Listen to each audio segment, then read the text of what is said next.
This is just rough as, by the way. I'm just figuring out stuff.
If you were presented the opportunity to score any film, what would it be?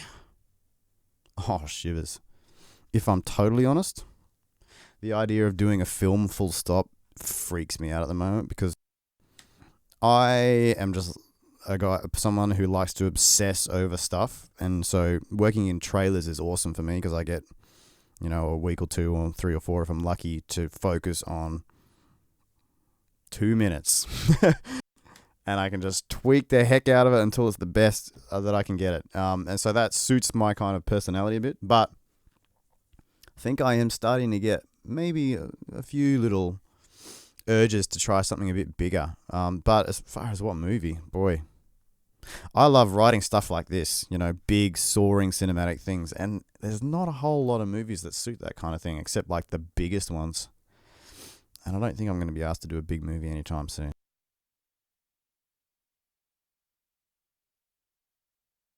Hey, thanks, Jason. Appreciate that, man.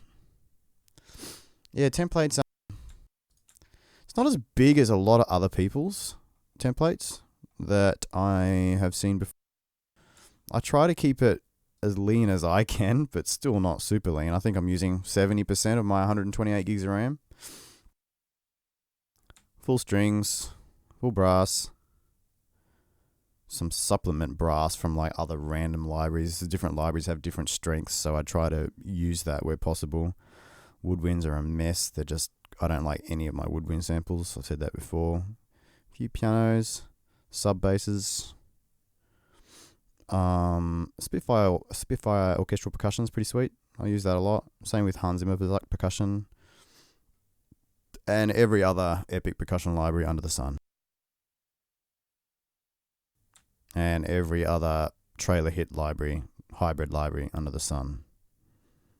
And then choirs are pretty much just Oceania and Stretov. That's pretty much all I use these days. And that's it, really. And then I just insert other stuff at the top here whenever I feel the need.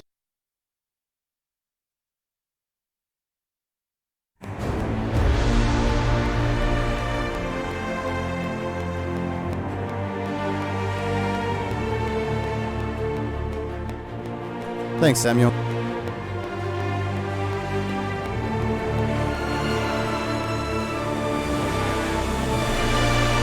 We need another big sub hit.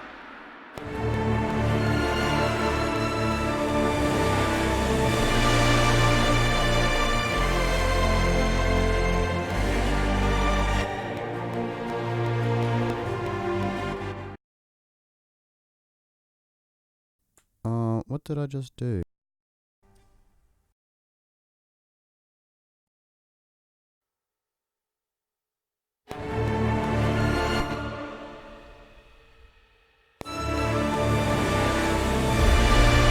Yes, sobs.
I don't use VE Pro these days, just straight in Cubase.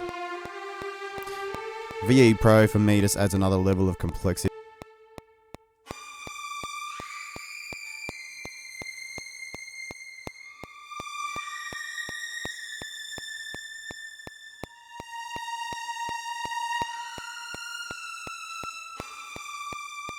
Because I'm not opening and closing projects all day, and it only takes about 2 minutes, 2.5 minutes max to open my template in Cubase. I can deal with that.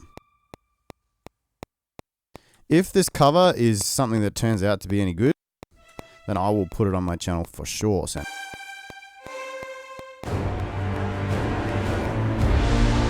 actually, alright, for fun, let's start on the section I haven't even tried yet, and that way you can actually see me start creating something. There's a whole... See, I find this stage where this piece is at the moment, that took me maybe 45 minutes to get to that point, and then I will literally spend the next day or two trying to figure out little things to just make it 15% better, you know. So it's missing percussion in there, it's missing a few counterpoint lines that I need to find yet. It's missing a couple of things, but it's not huge. The intent is there, so I really should be moving on to the next part, which I've only put in a violin line up here.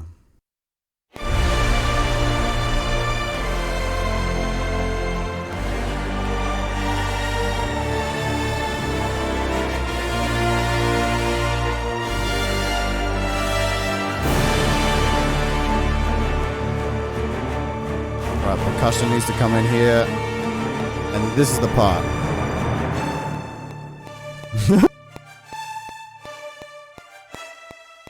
Getting that articulation right is going to be hard, so let's try it. Let's see what happens.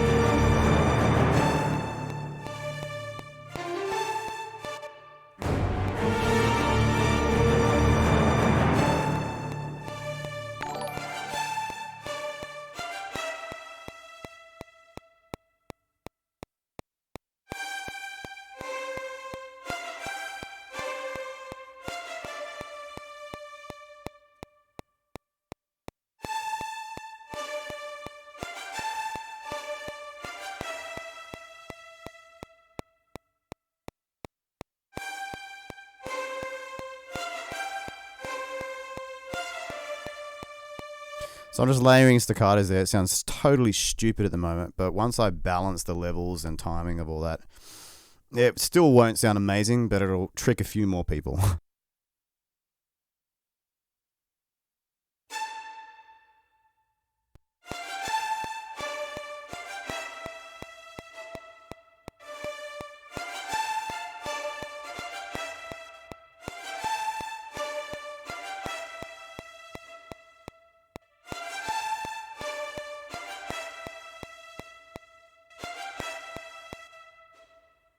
Oh, maybe that's...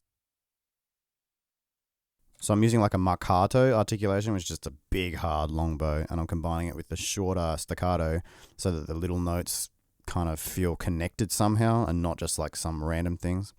I'm a big fan of layering articulations because it's actually... staccatos are cool, sustains are cool, but it's actually everything in between that is the most exciting part of music, and that's impossible to sample. So by combining articulations... So with some of my brass stuff, I'm combining 3 patches, you know, like at once. You can kind of fake it a little better, but it's still far from perfect.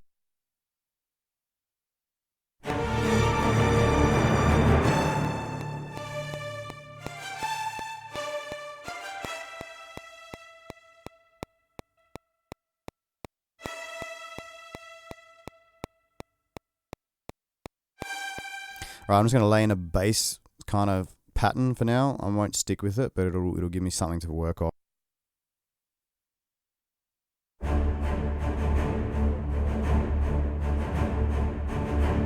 It's not Berlin strings, Brendan. This is all custom stuff.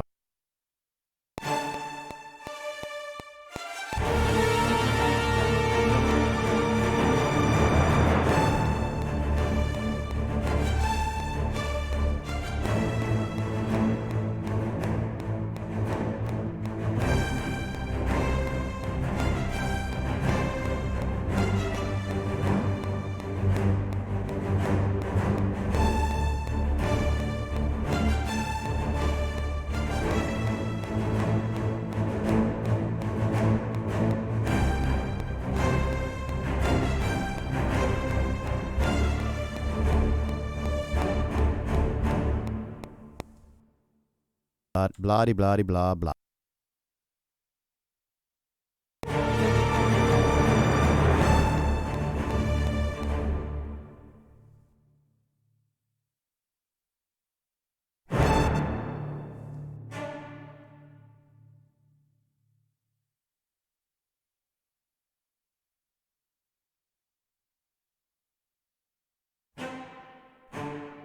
Gonna quantize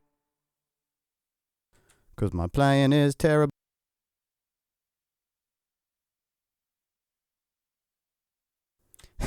Will, you are one funny dude.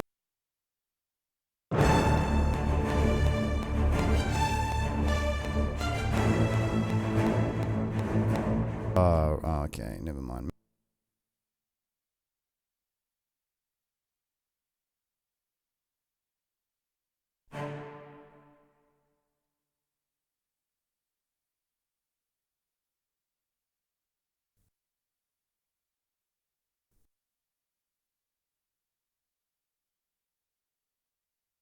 Problem is I did some triple E stuff up here, so I just need to quantize it carefully so that it doesn't drag stuff to the wrong place.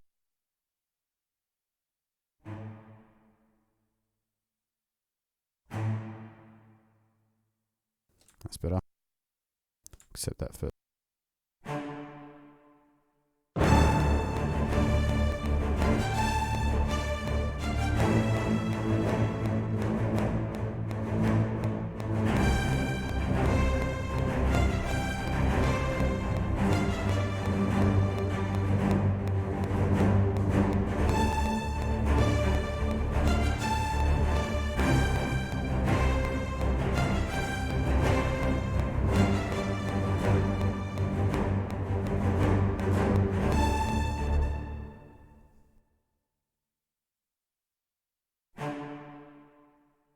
Fortunately, there's no glamorous, quick way to do it.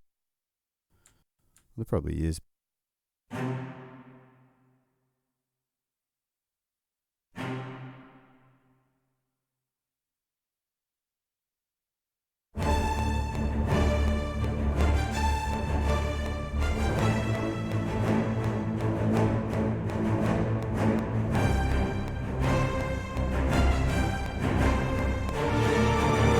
And you know what I'm going to do?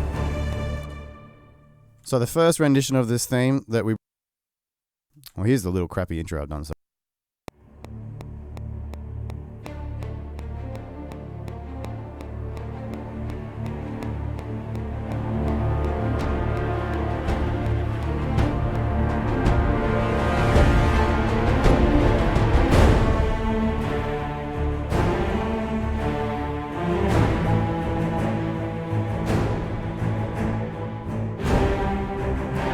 So I've already had strings playing the melody once, so we want this one to be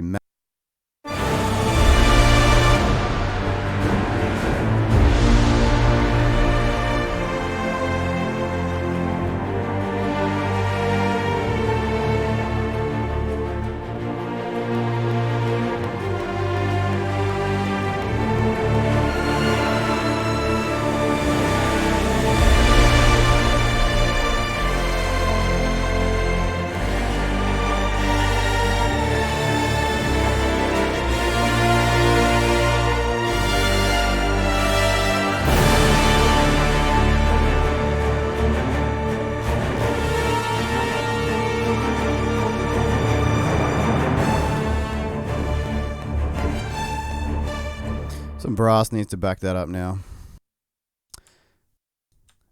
Arden, the process of quantizing hurts, but I like what it sounds like. Especially when you bury it in a mix, it doesn't even matter. And the samples are recorded in a way that there's so much variation in each round robin that if it's perfectly on time, it doesn't sound robotic at all like it used to in the old days.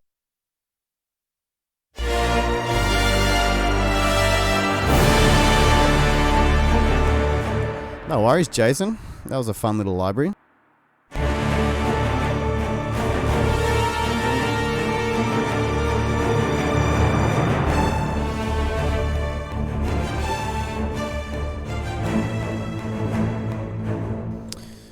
Okay. This is where I need to decide, am I departing from normal sort of orchestral balance or not, because I'm about to want to play this in a lower range of the horns down here, and they're not as loud as they are up here. So I can just play it in that low range. Let's try it. Let's try.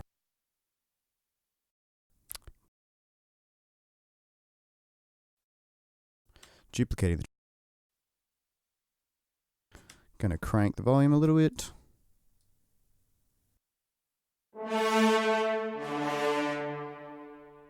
I'm gonna have to layer staccatos in because this is gonna be sloppy as.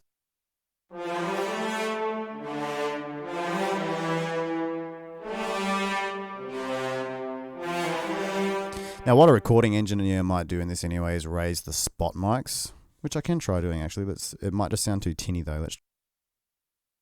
So if I go back to my other one, you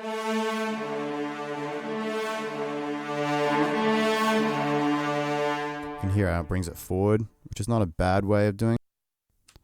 That was actually a section mic, which is a little slightly bit further away from a spot. A spot sounds like this. That's very quiet though, because it sounds real offensive. But it does help add a bit of like, I don't know, definition.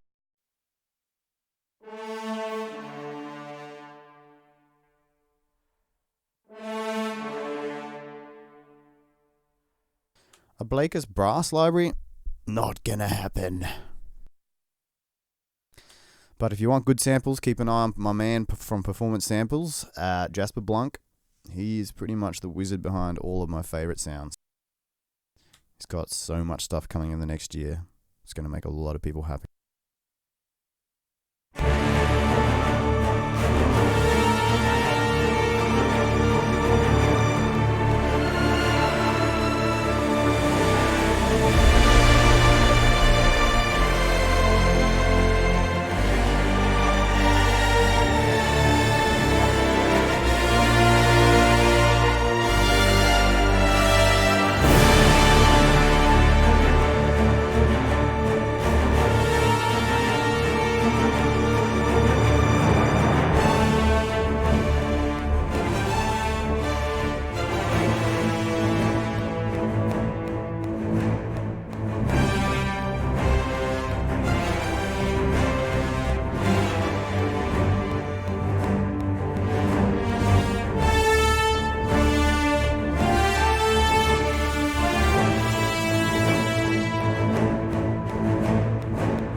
So that sounds totally stupid, but what I'm trying to figure out now is whether that is the right orchestral texture to use or not. But to tell, I kind of need to just keep building stuff around it. And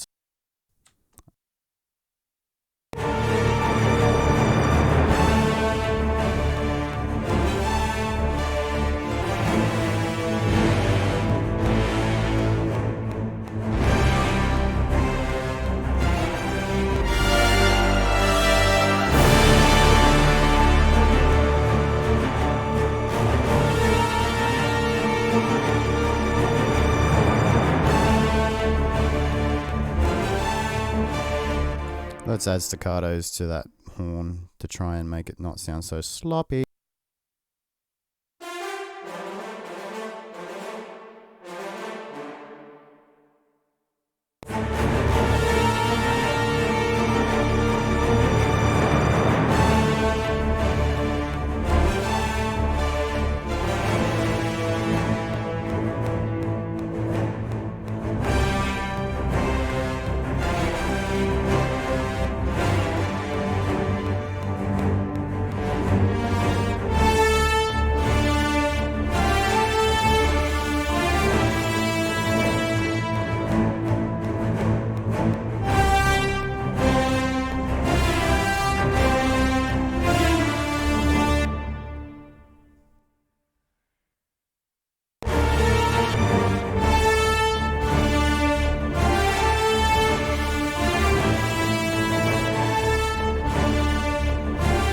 When it goes up the octave, I'm going to put it back into normal orchestral balance land because that's actually a appropriate orchestration there.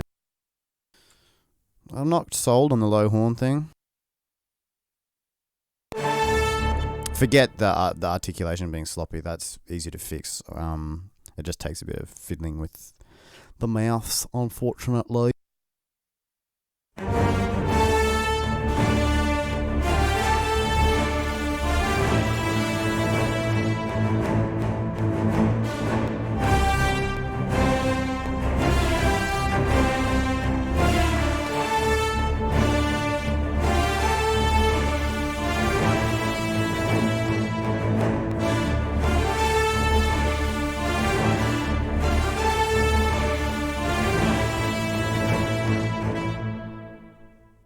And that horn is sounding offensive at the moment without orchestration around it to me.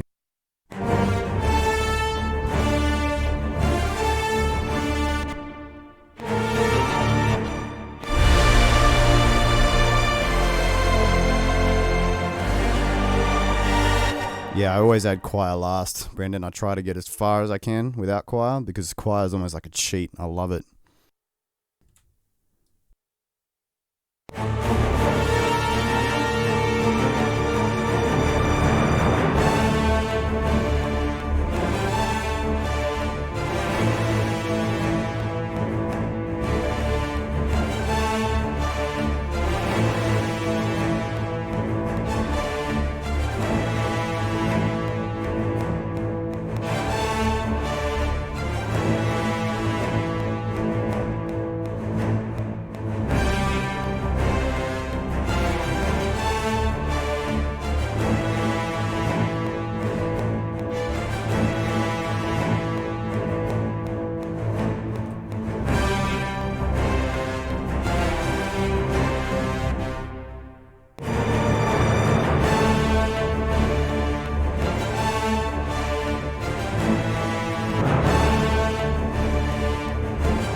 Here it's starting to tighten up now. I'm basically removing a lot of the legato transitions that were sluggish.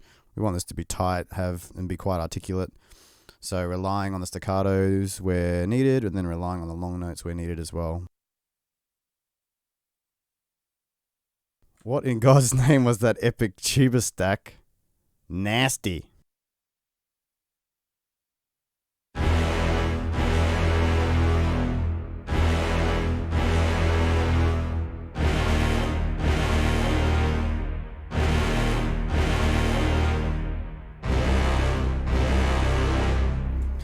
Very nasty. It's like Inception kind of crap, really. But it sounds cool when you layer it with my real brass samples.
Am I not even worrying about my reverb yet, or is my template already set up to run through something? I know you love the Bricasti. Yes, I really do love the Bricasti. All my orchestra is running through the Bricasti already. I try to set up my template so I don't have to keep revisiting effects too much. I mean, it always needs some kind of... Hey, someone just subscribed. Thank you.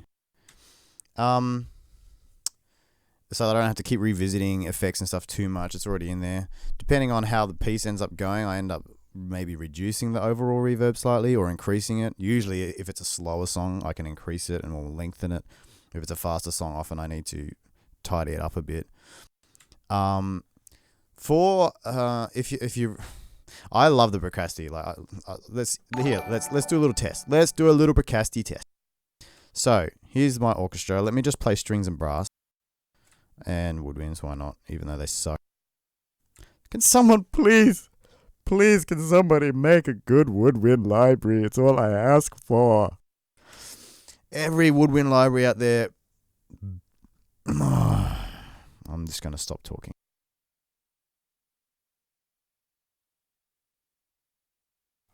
Okay, so here is my orchestra in that climax part.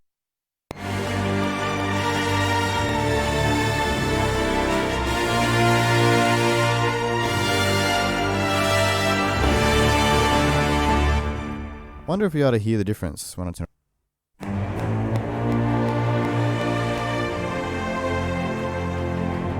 It's off. This is just my samples now, no reverb.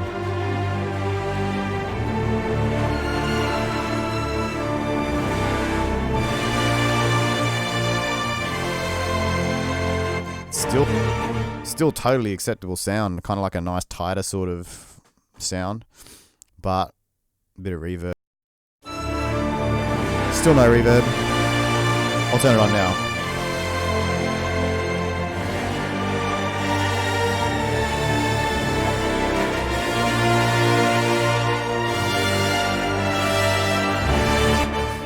I personally have tried every reverb out there, and I found that the Bricasti reverb is by far the best for orchestral stuff. It's almost like cheating when it comes to orchestral mock-ups.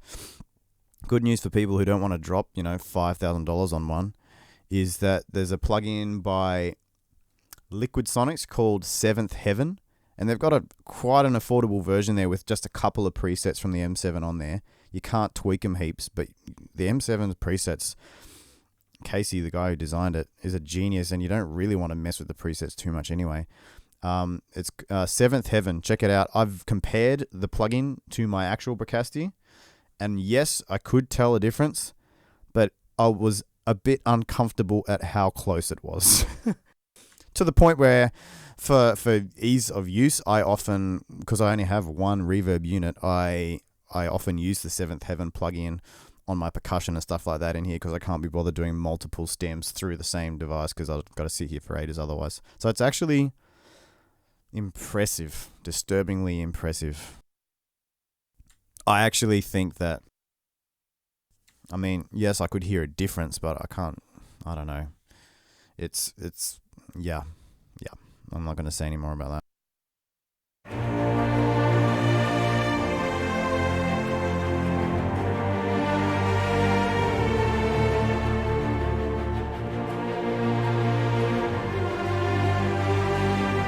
I think it's like $60 or something, isn't it? The cheap Seventh Heaven, Liquid Sonics. It's very, very cheap. I ended up getting the professional one just because I like to sometimes slightly tweak a couple of the parameters, but that's like $300, and it has all the presets from the Bricasti on it, which is pretty cool. There is a lot of EQ all over this, Christian. EQ is single-handedly the most important thing in crafting a sound. And every single sample library I use, I can't just use out of the box. Yeah.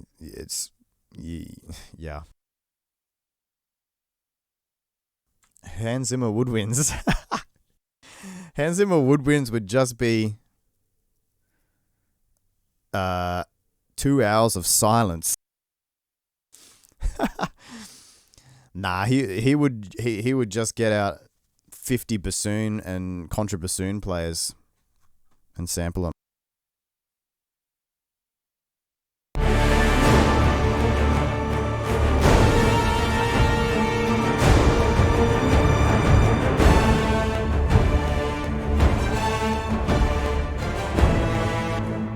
This sounds really junky to me, this part so far, but I'm going to keep experimenting and we'll see what happens.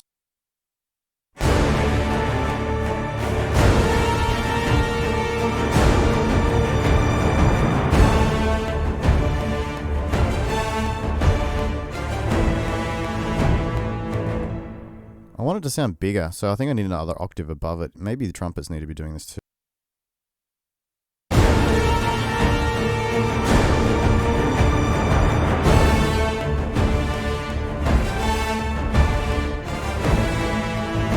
Too many things playing the melody starts to sound amateur. Because instead of relying on good orchestration, I'm just relying on stacking the crap out of everything. So maybe I need to get rid of these violins playing that.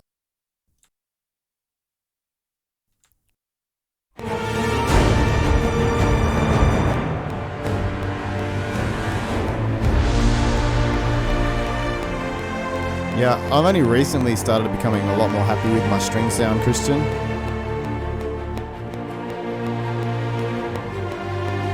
Just every week or two, I literally revisit all of the EQs on my orchestra and compare it to my favorite reference tracks, and I always find something. It's a really good ear training exercise. There's always something I find that I can tweak to make it better. 100 triangles, man, that would be as offensive as. I like it.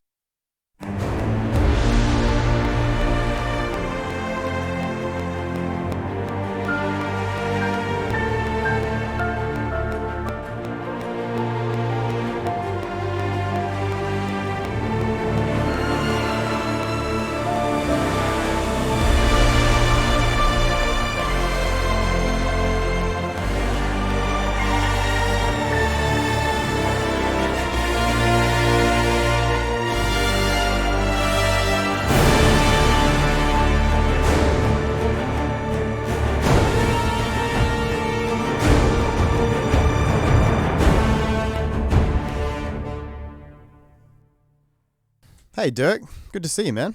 Good to be back. Spitfire is coming up with their studio woodwinds. Yeah, I think I'll have the same problem with most other libraries that I have that are recorded in smaller spaces. I currently have Spitfire's other ones that they have, their symphonic ones, but they don't excite me too much either. The recordings are kind of nice, but the performances are a little bit lacking in the programming. Whereas I prefer Orchestral Tools performances, but I find the programming also a bit lacking and the recordings getting better actually, but back when they did their woodwinds I found it not as great.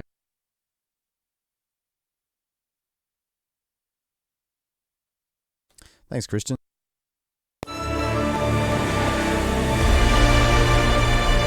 Look, I'll just... this might make some people think less of me, but I don't care.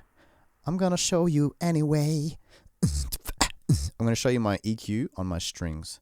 This will mean nothing to you, so please do not try to copy it. Because my strings are different to everybody else's, literally. And they require very different treatment to everybody else's, literally. That's what I've ended up with. So that's over my whole string bus. So I've kind of... You can almost, it's like a straight tilt almost, hey. But then I've left my high end intact. And then that's just on the string bus. Then I've gone into violas and violins separately, and then have actually addressed other certain things in each mic position. So I've actually gone into my close mics, and I've EQ'd my close mics separately to how I've EQ'd my section mics, to how I've EQ'd my Decca mics, because that's what a real engineer would do. A real engineer would actually be able to have that kind of control. So And I found that's what's been able to help me take my sound to the next level. I could probably redraw that curve a lot more simple now, Paul. But hey, mate, can you show me some strings that sound that good, Paul? Yeah, thanks, mate. Yeah, see you later, mate. See you, mate. Hey, for people that don't know, Paul and I have a bit of a, we know each other. We fire shots all the time.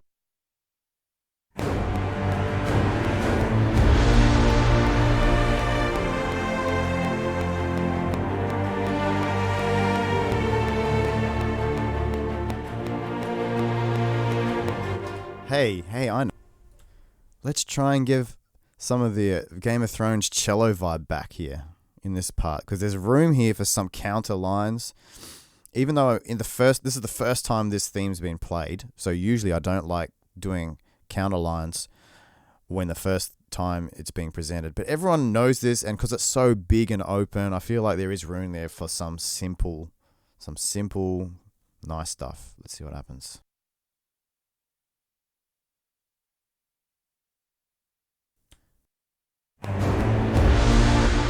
First of all, let's see what my cello's.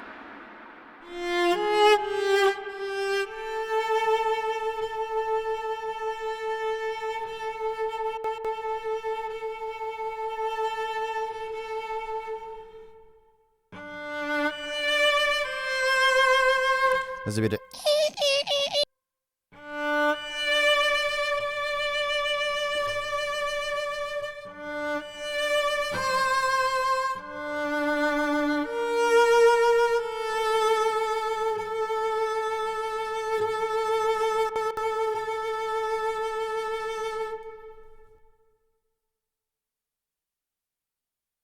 And the low mids, are kind of, they're not locked in, so I'm going to use some multiband compression on them.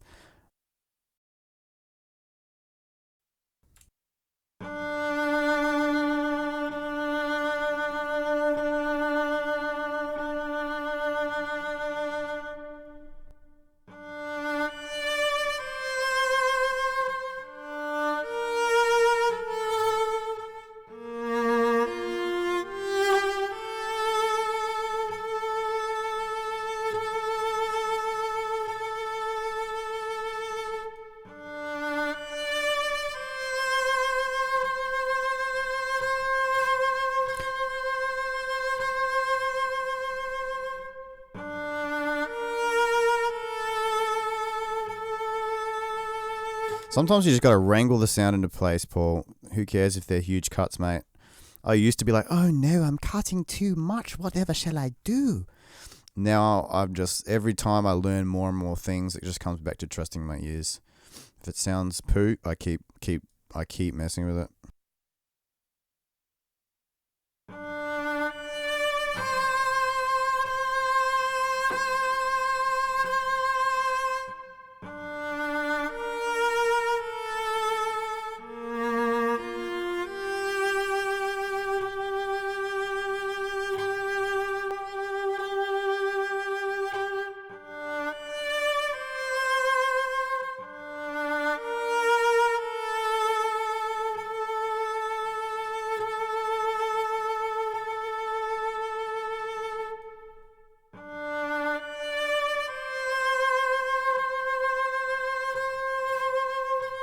You got to remember that the worse something is recorded, the more it probably needs, if you want to use it, the more you probably need to mess with it. I recorded this in my crappy room with my crappy mics, and I had no idea what I was doing, and so it needs a lot of work. The end goal, obviously, is to not have to do this kind of thing and to record it properly in the first place. But I find with most sample libraries that we have access to, some kind of manipulation needs to occur. It's not pocket blakus, this is like a super powered pocket blakus that I made for myself, a custom version. Let me show you the flexibility of this super powered version.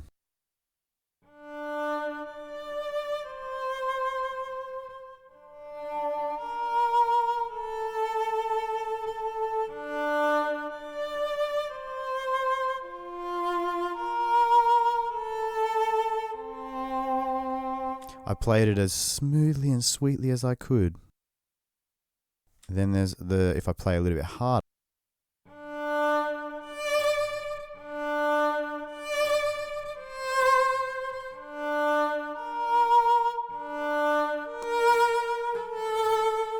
It's got a swell on the note. It sounds silly if you do every note having the swell.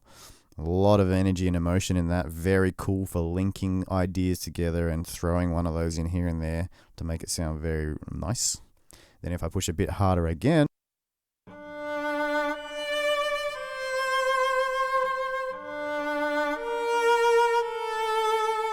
solid, consistent, nice, full sound without sounding like I'm wrecking my cello.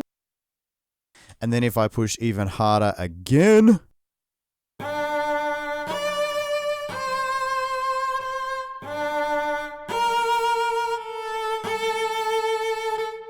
that's just me with digging in, pretty much. So by adjusting the velocity, I usually go in. I'll play it and then I usually go in and adjust the velocity in the MIDI. You can get quite a convincing performance of slow emotional lines. If you try to do anything fast, it falls apart. Thomas Nowalinsky! Good to see you, buddy. Former student of mine.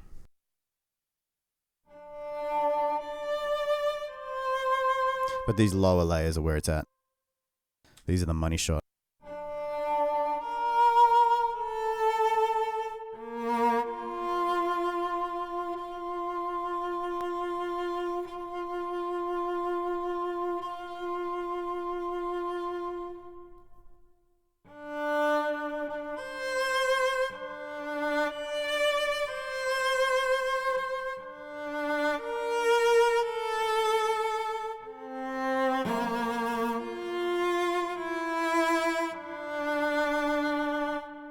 Okay, there's still a few little resonances in there I could probably figure out later on, but to me that's starting to sound a lot more. Well, here it is without the.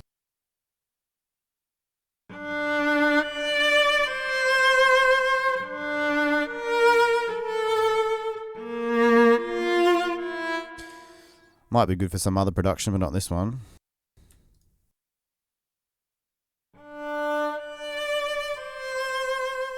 Things can't be too full and muddy in a massive orchestration like this. Everything's got to be pretty controlled so that it fits in without crapping on everything else.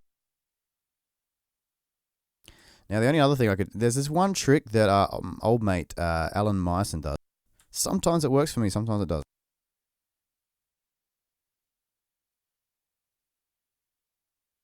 On solo instruments like this that are mic'd very closely in a terrible room, he uses this Eventide plugin, mix 100%,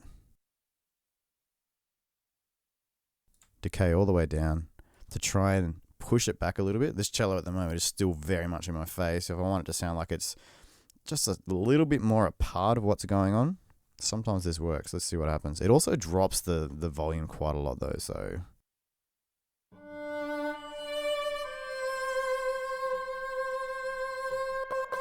It also changes the tone very slightly too.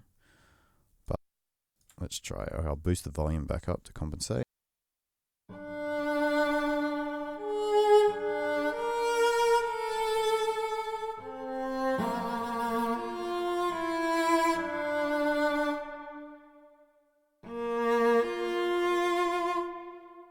Whoa, whoa. There's still some resonance there that's really annoying me.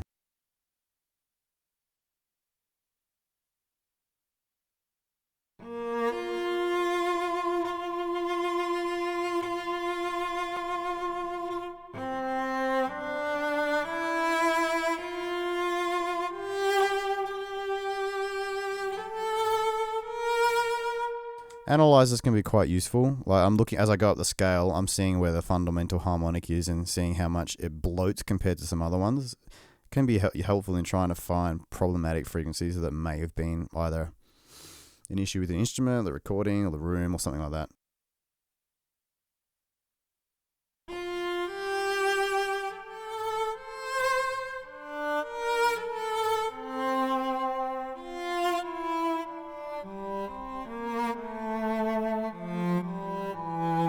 Yeah, you're hearing a lot of rosin at the moment. I could almost tame that a little bit. Yes, I know that's one big Frankenstein curve, I don't care. Make fun of me all you want, Paul. I don't care.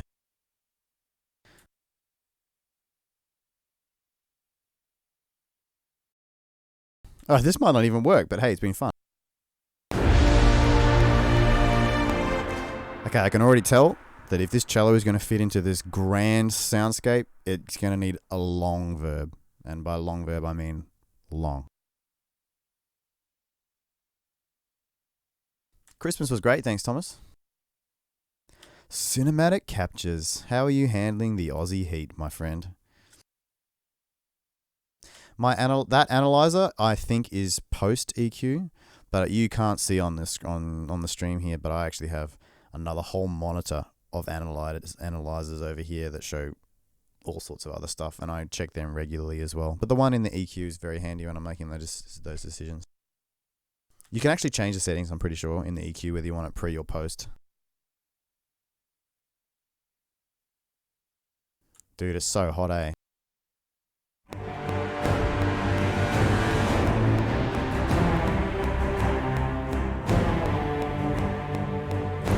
Paul.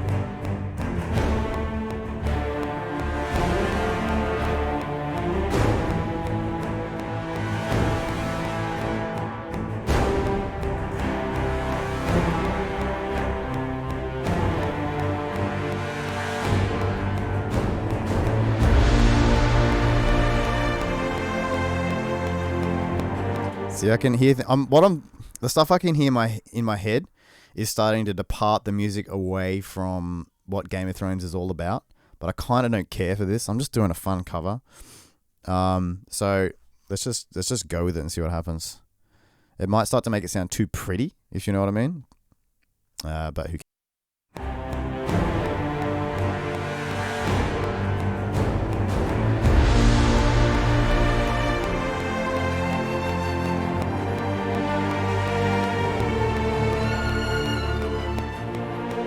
You could get full like, nah, that's too cheap.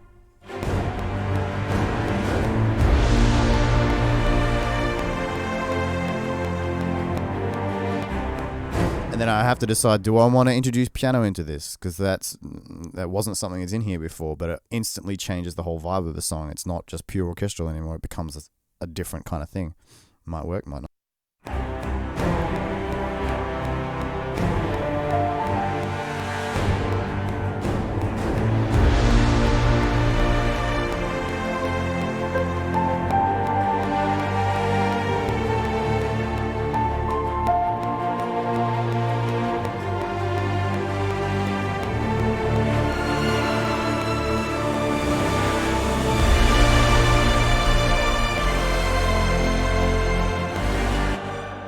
Oh, see, I didn't mind that counter line. Da, da, da, da, da, da, da, da. Maybe that same counter line could come back in this next repetition, but in a different instrument that's a bit stronger. Or maybe that's what I should be using my cello for. Duh. I've totally forgot. We were just tweaking that cello. Have you ever seen that movie Up and those little the dogs or whatever? They go, squirrel, squirrel. That's pretty much me in Cubase all the time. But that's how I find happy little accidents, so I just go with it.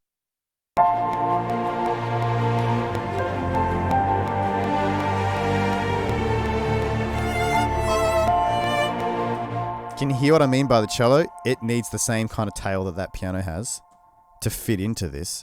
Because at the moment it sounds like some little dude playing in the toilet while there's whole massive epic orchestras behind him. So I need to give him some of that love. I'm using Eventide Black Hole for that on the default settings. Literally as default as they come. It's one of my favorite. It goes on sale for $50 every now and then. Yeah. Default settings. Turn the mix all the way up. Put it on a send.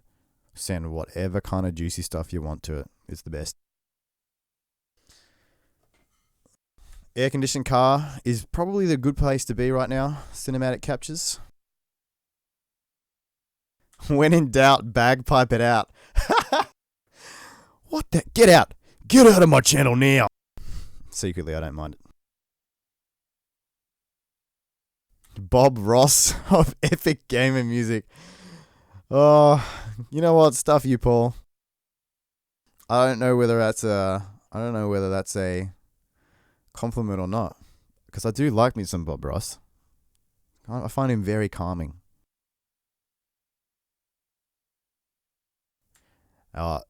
Sounds very familiar from Pirates of the Caribbean. Probably. I wouldn't have a clue. You're probably right.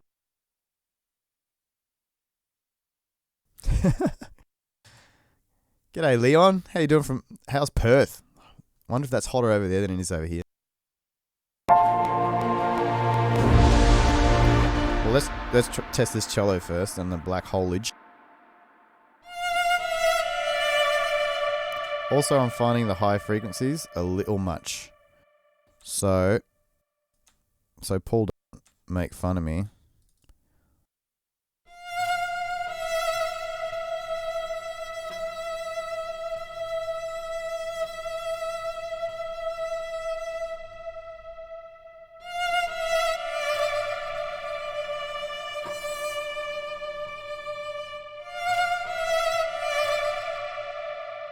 Probably a little intense, the old black hole.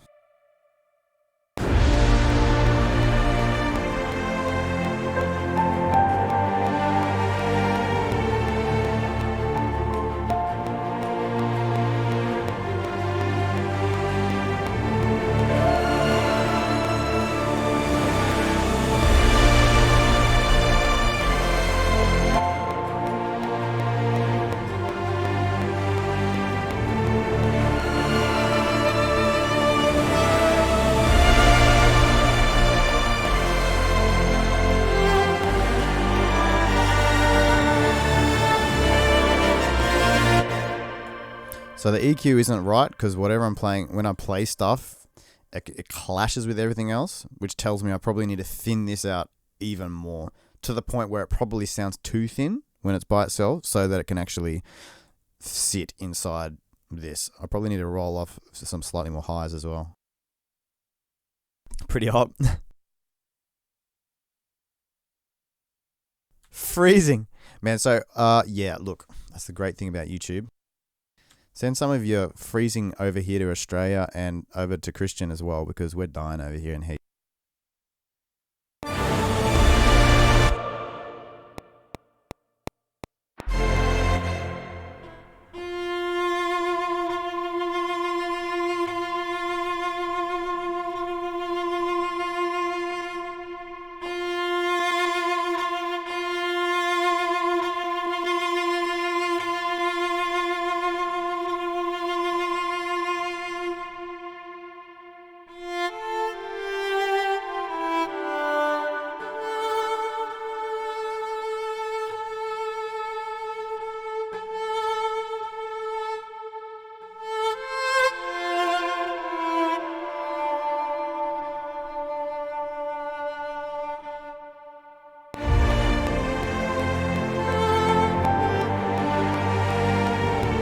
I'm going to remove that piano. I actually like it, but I don't know if I like that it changes the vibe so much from... Do you know what I mean? As soon as you add piano to something, it becomes almost another genre.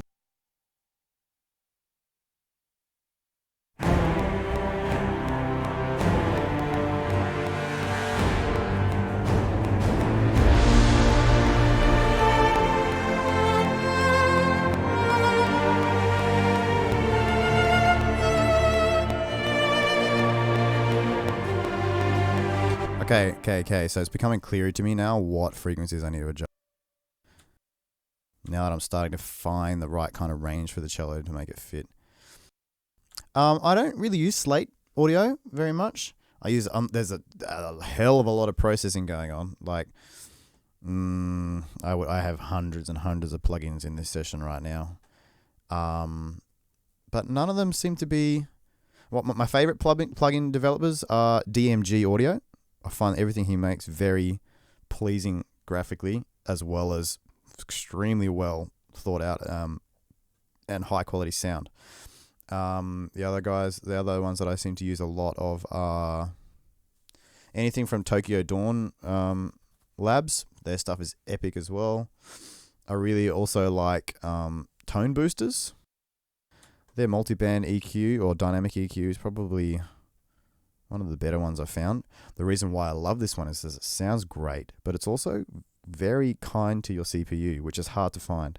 I really like Tokyo Dawn Labs Nova, which is a free one you can get, but it's a lot more taxing on your computer. So yeah, this has been my go-to for that. I don't know. I might post this video to YouTube. Depends if it's interesting to people or not, I guess. Yeah, the DMG audio plugins can tend to be a bit expensive. That's the only problem with it.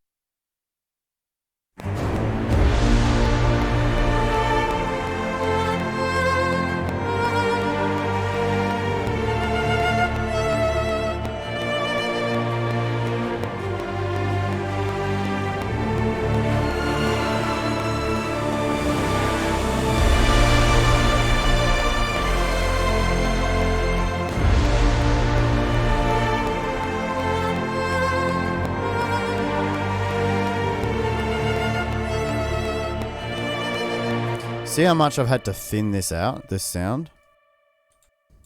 But it's now starting to sit a lot.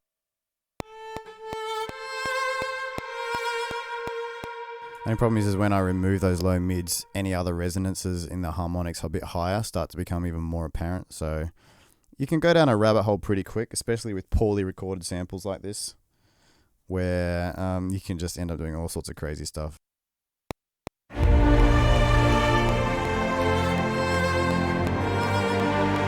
There's another like kind of sound that's annoying.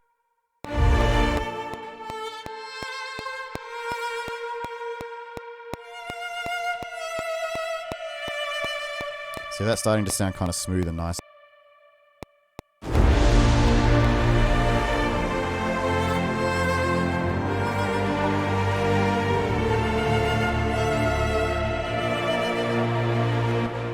So now I just got to find the right amount of reverb. I almost wonder if some delay might be better here instead of soaking it in so much verb, because it gives it that same floating feeling without chewing up so much mix.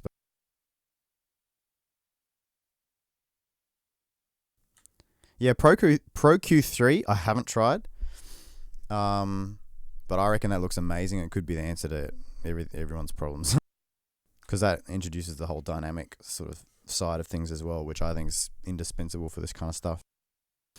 The libraries that I'm using here are literally everything. The strings and brass are mainly my own libraries, but yeah, so but there are commercial libraries kind of being used to supplement it all a little bit.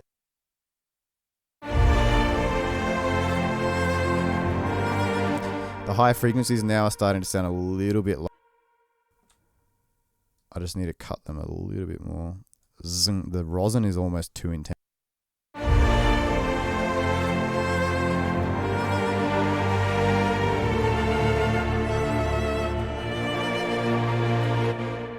don't even know if I'm going to keep this. We'll see what happens.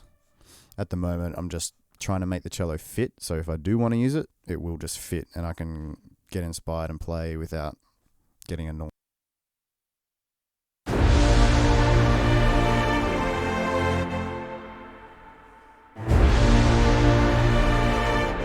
At the moment it comes in before the other melody finished, which is not cool.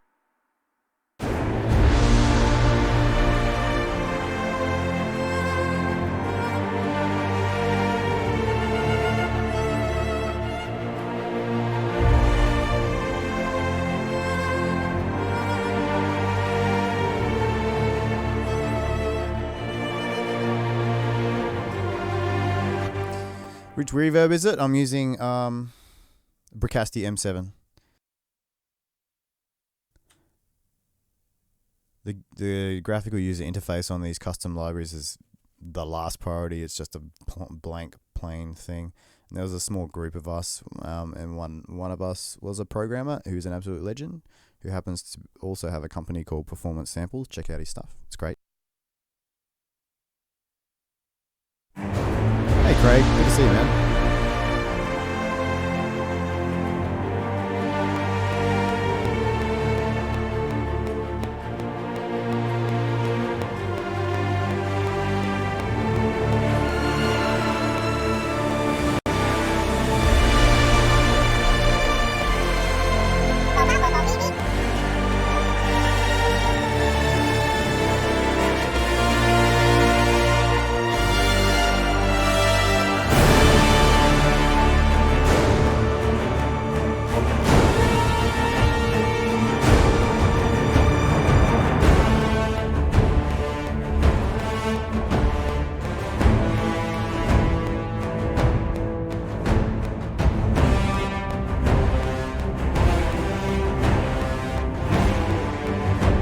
Okay, so this is the part I really need to work on now. I want this to just sound huge. I want that melody to be like in everyone's face so much that it's overwhelming. So at the moment, horns are doing it. I might even make the trombones play it in the same octave. Let's see what that sounds like.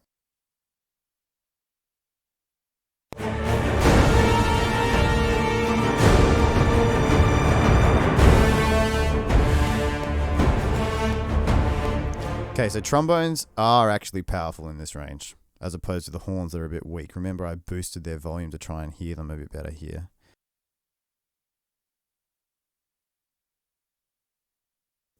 I duplicated this track and I increased it by 4 dB.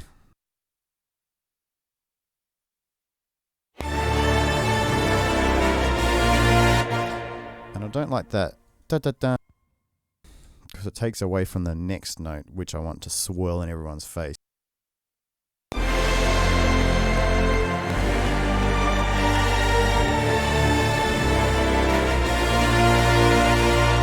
So it's a distraction to me, so I'm going to mute. I'm talking about these little trumpets that go da-da-da.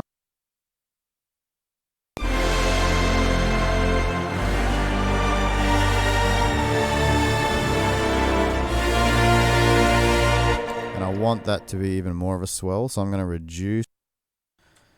reduce how those trumpets come in. At the moment they're just I want it to be more like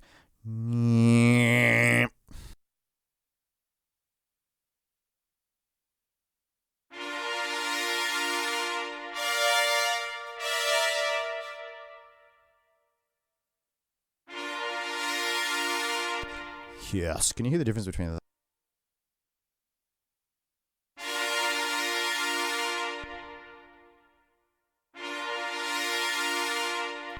One has a bit of class, and the other one hurts my ears a little bit and sounds a little bit like what everyone does these days and just... Anyway. No sample modeling in here either. Yeah, totally. Trombones work really well with the horns. Let's see what that sounds like in context.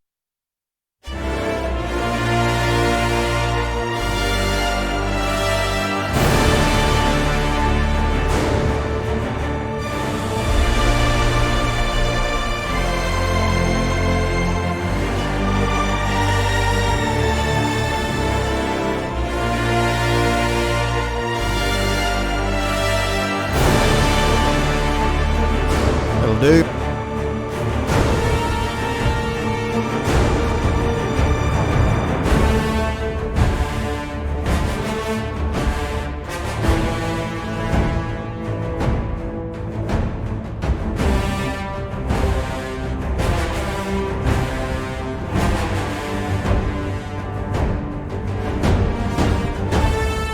Now the horns are going to go up. It's going to go out of the trombone range, so I need to find another instrument to double with the horns. Trumpets make sense. Autosave. Proudly brought to you by Steinberg.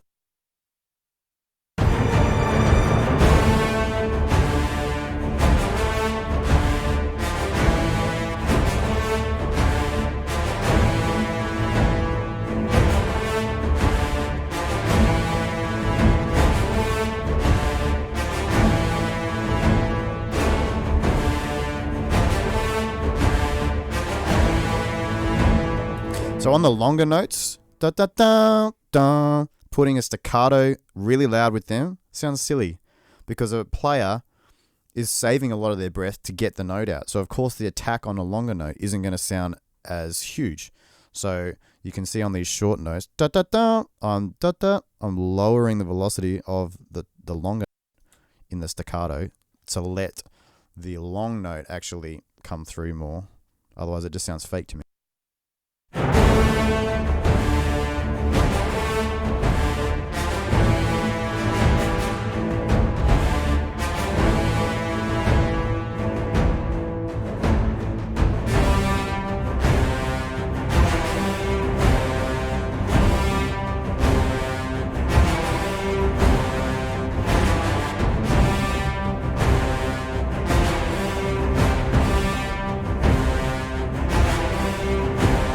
See how that one, I've lowered this.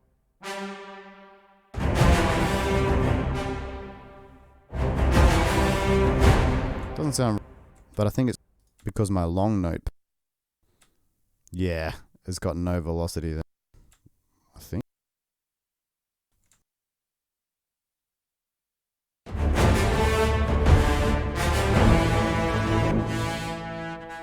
You just got to use your ears. See, for me, it actually sounds okay to leave the staccato up.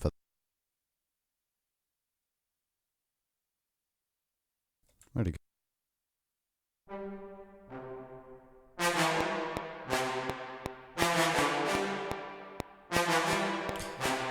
And it's because that note doesn't seem to be quite as aggressive as like that's got more bite to it. So it doesn't this one here doesn't stand out as being super fake.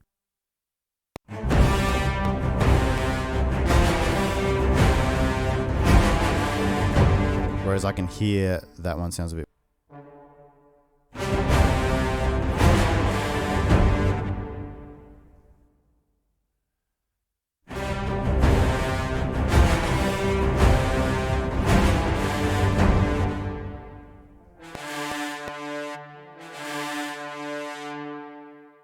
So I'm just layering long notes and short notes to try and get the articulation that I'm.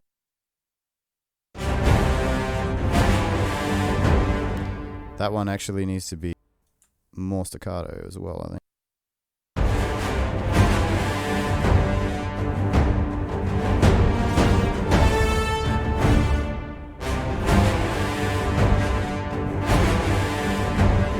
So that sounds pretty cool.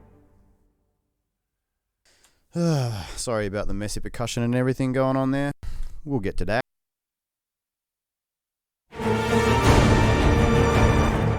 Oh, sorry. Let me catch up. Yep, just one big system. Oh, thanks, Johnny, for linking that. That saves me some mucking around. Yeah, 128 gigs. I had 64 gigs, but I just found for my template, I was always maxing that out. The only thing I wish I could get more of is more CPU. I can always do with more CPU. That just lets you put in more plugins and stuff like that. See ya, Arden. I'll try and finish it.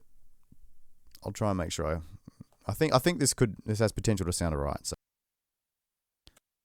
maybe it's worth it.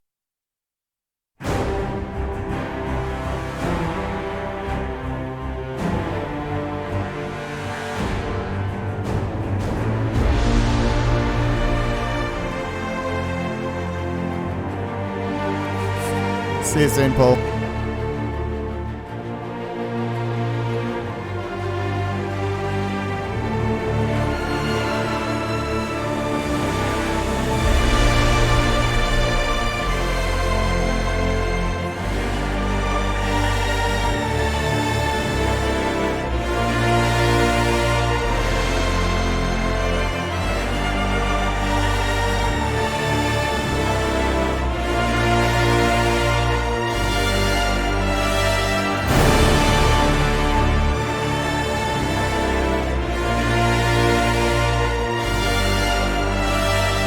That's where I can put the staccatos. Down, da, da, down, down. There. I'm just trying to get. I need more moving parts in this because it's very sustaining intentionally at the moment, just because I want it to be heaps soaring. But there's room for moving parts in this to help the timing. I'm going to put some very subtle percussion in there as well.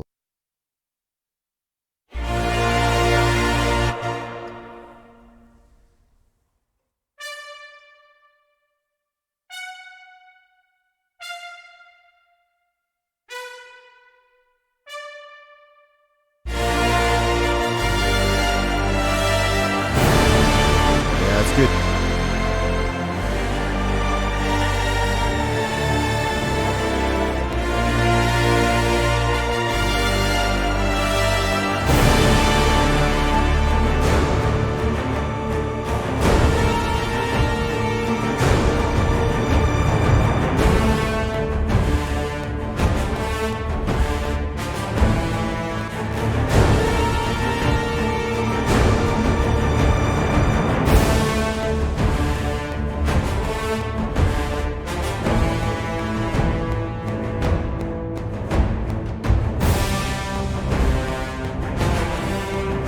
Just adding some cymbals.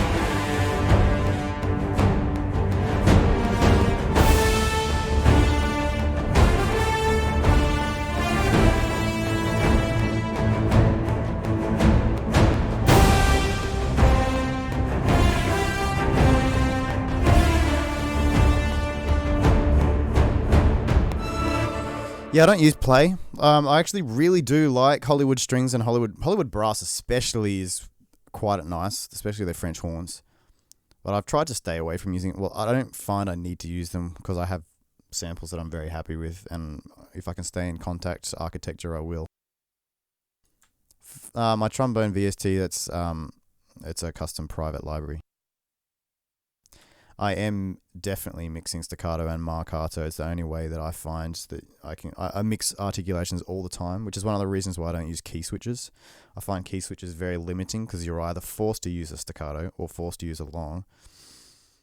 And often I want to use mixtures of both to try and get something that sounds closer to a real performance.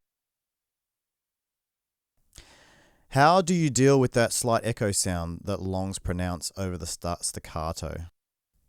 I often, by massaging the long properly with CC1, you can kind of sculpt the right decay so that it sounds a bit better. At the moment, I'm just doing this very quickly, so there's other issues in here that need fixing that I'll get to.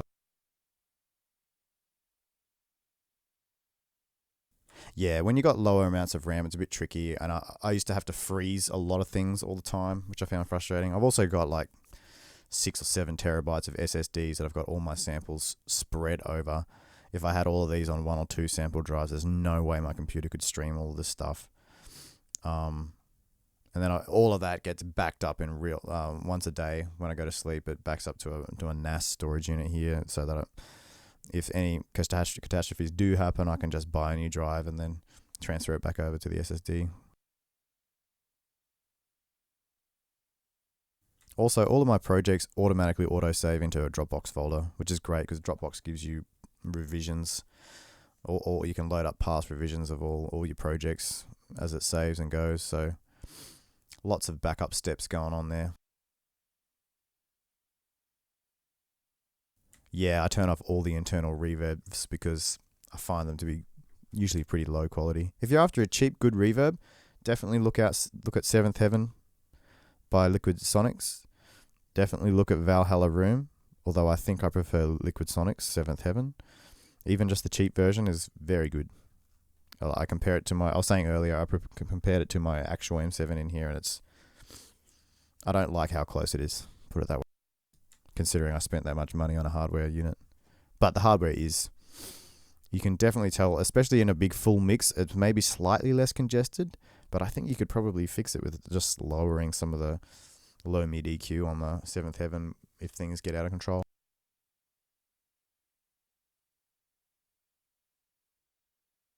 Dude, cinematic captures, our composer setups get out of control, dude. It's insane.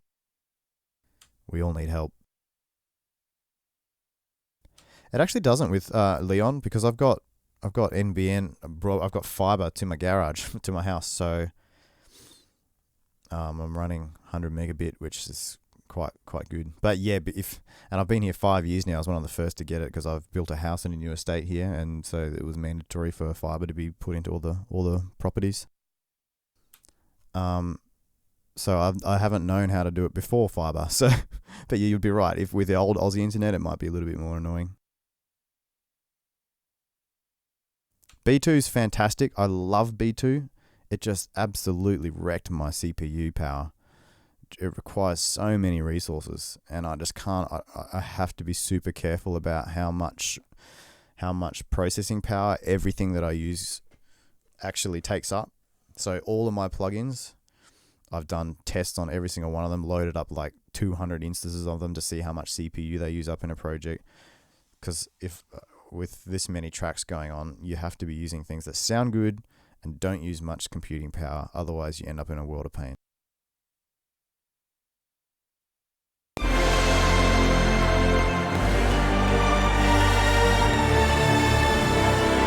That must be painful, Leon.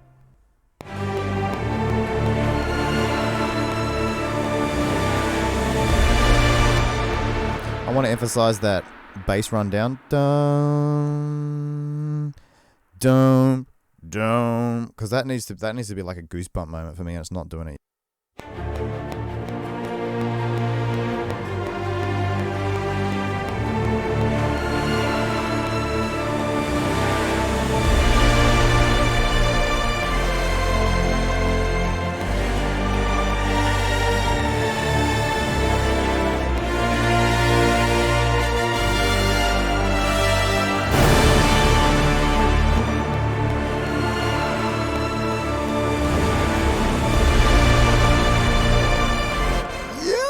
That's it.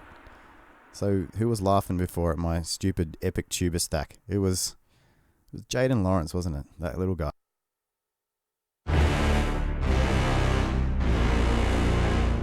This is a perfect situation where I can just fill out the meat of an orchestra. Let's see how.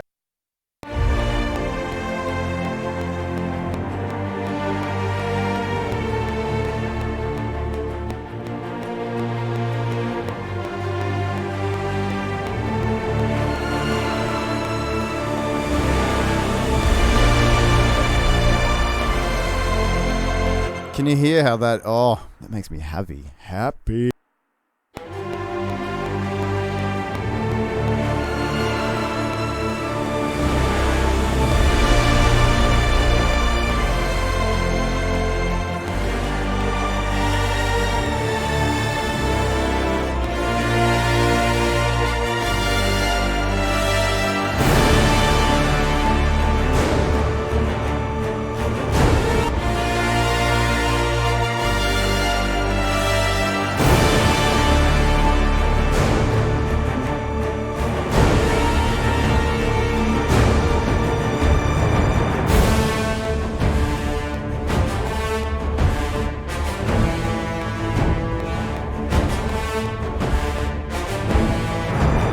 The trombones there still sound a little bit like, what's the word?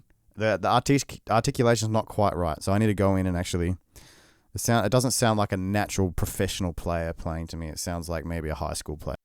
No offense to any high school players out there. Keep working at it. You're going to be great one day, I promise. Thanks, Leon. I'm pretty happy with my setup. It's I've got some new studio monitors coming in 3 weeks from the UK, some ATCs. To say that I'm excited would be an understatement.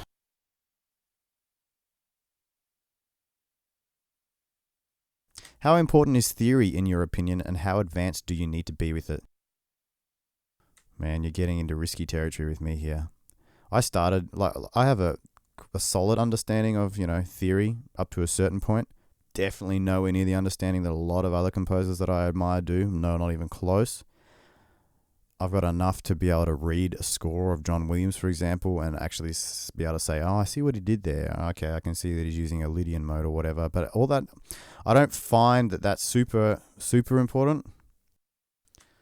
Rather than saying, I'm going to learn theory, one of the best ways I think you can learn is to go, I'm going to study a John Williams score.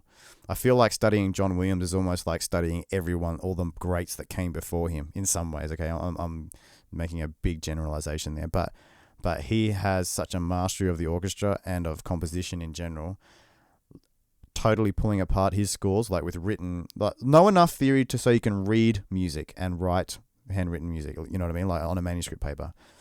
Because being able to see what masters do on paper, recreate it in your computer, pretty much that's how I've learned everything. Like, you start to pick up on patterns very quickly. Oh, wow, John Williams does this with the trombones quite a lot. Interesting. Wonder why that is. Oh, I noticed that he does these strings in octaves in these situations. Or I noticed that when he does these trumpet triads, often the flutes are doubling or an octave above. And you start to then increase your vocabulary you start to absorb it and use it in your own music.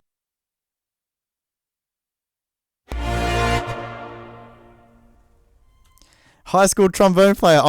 What are the chances there's actually a high school trombone player here? You are a legend. I have to say, trombone, I'm not even joking, is my favorite instrument in the orchestra. I feel like it's the electric guitar of the orchestra. And I mean that quite literally because trombones are often playing almost power chord like structures and sounds. So I love it.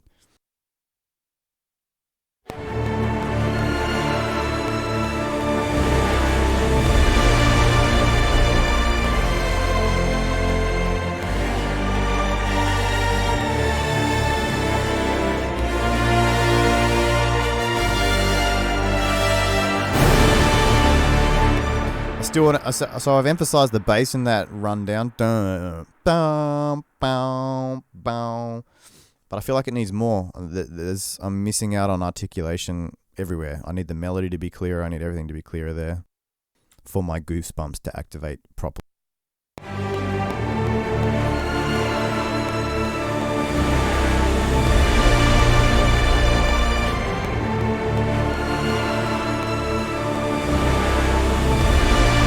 So that da da da da da, I need to hear that because at the moment it's a little disjointed.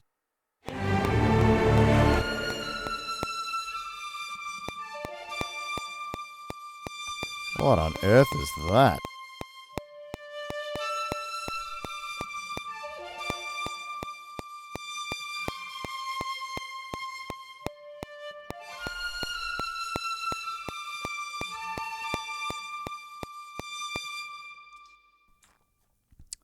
Fraser, this is now my main career. It has been just as of tomorrow or the day after, I would have completed my second year of full-time composing, and I have not starved to death. I'm pretty sure that counts as the highest form of success as a composer.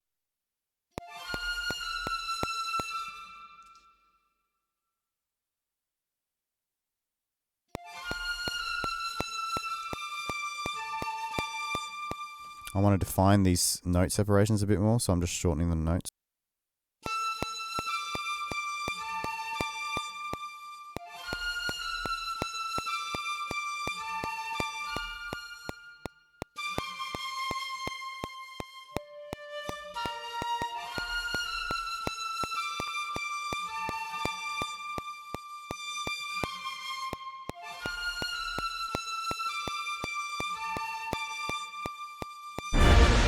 Alright, that's a little clearer.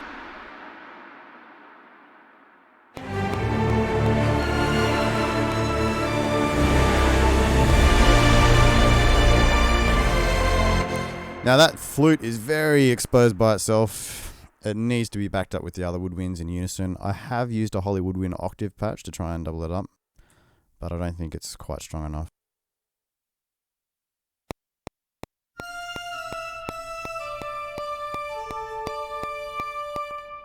I can hear low end rumble in that, which would be muddying things.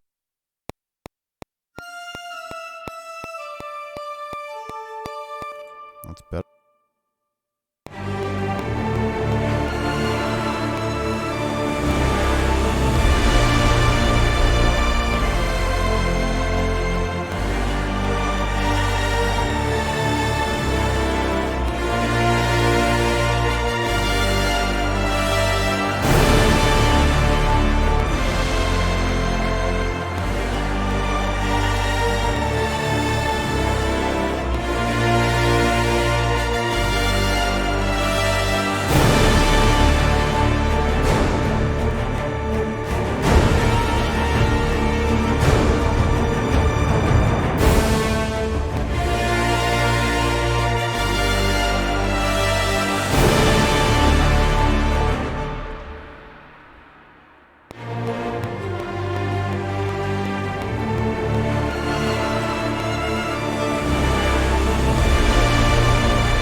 Alright, when the horns go up, let's double trombone.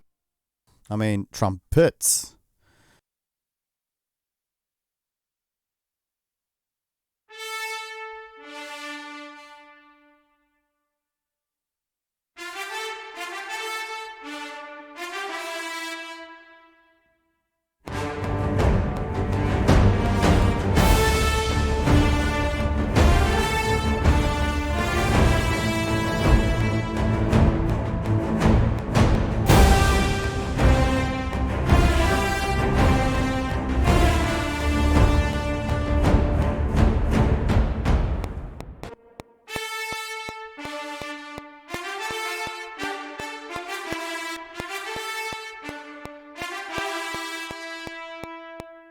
So I'm doing the same trick again, layering staccato and marcato.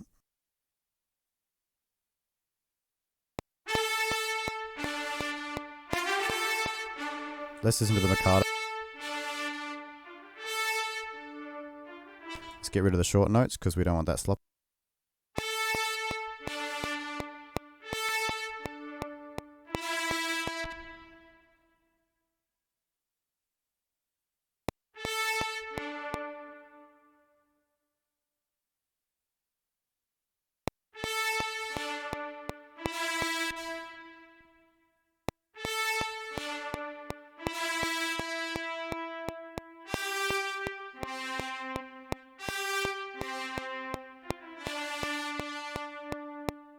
So this sounds silly at the moment, but I'm just imagining the short notes in my head that are going to fit in and layer over the top of.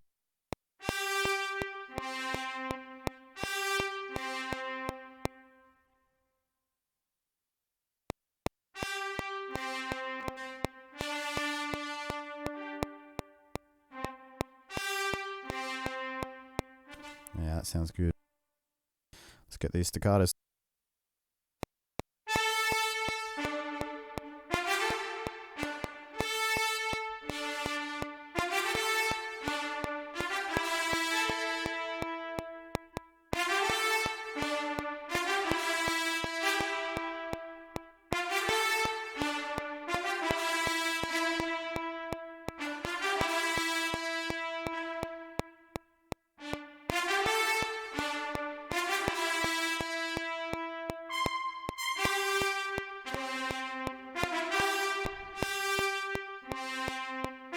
Okay, here's a perfect example of where you need to be careful when you're layering this stuff.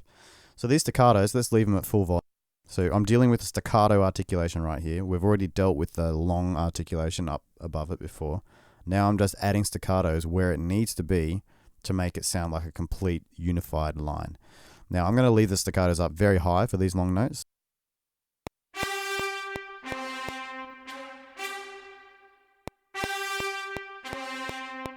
Actually, that sounds a bit fake, but that could be because it's early. Let's see what it sounds like if I time it up. I can still hear the little ding, ding. You can hear the two attacks. Ding, ding. And it's not because it's out of time, it's because there's an extreme burst of energy level and then it dies down to a normal long note. Because the note's longer, there's no way that a real brass player will be able to give that burst of energy of a staccato right at the start. So I'm going to lower those quite. By leaving them in there at a lower volume, it still does help articulate it a little better, but it shouldn't get in the way as much or be distracting. So that just sounds so much more pleasing to me.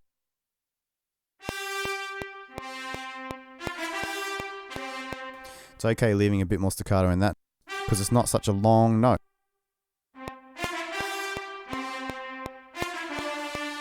And that sounds pretty good to me. Maybe just lower it a little bit.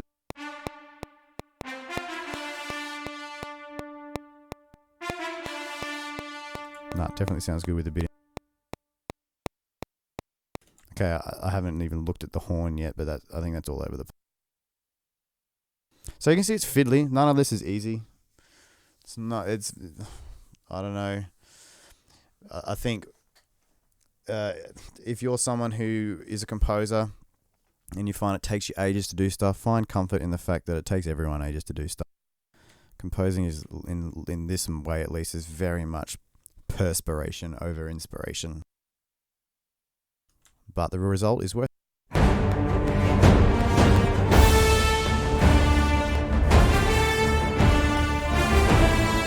Okay, I can hear the horn now letting things down, but how good those trumpets sound. Sick! Yo! Yeah, boy!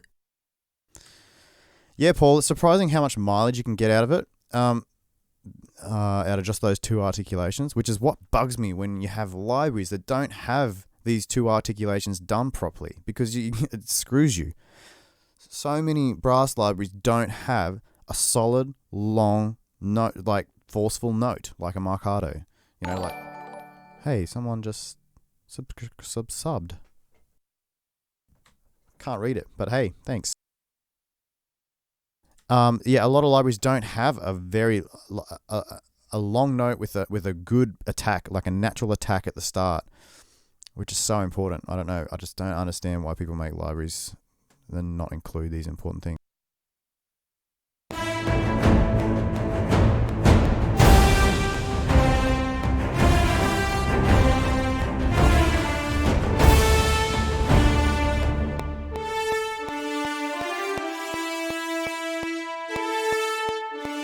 So what I'm listening for with these long notes is I don't want these long notes to bleed into one another. Each of these long notes has a released tail that I need to be very careful of. If I leave this note too long, it bleeds over the top of this one.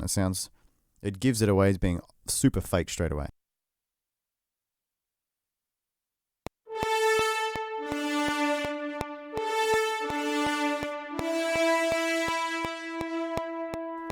No more brass legato.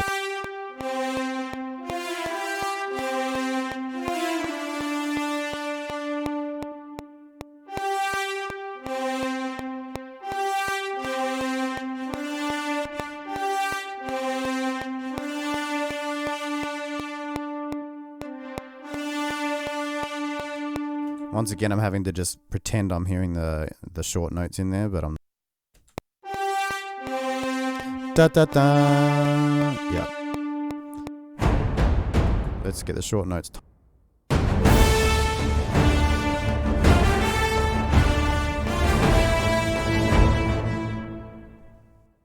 The other thing is too, this is very long note at the end. Da da da da da da da. Sounds super fake to me if I leave the mod wheel up for that whole note. Even though somehow we managed to capture sampled players doing that, it's not a natural thing to do. As a longer note tapers on, it dies out. So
autosave brought to you by Steinberg.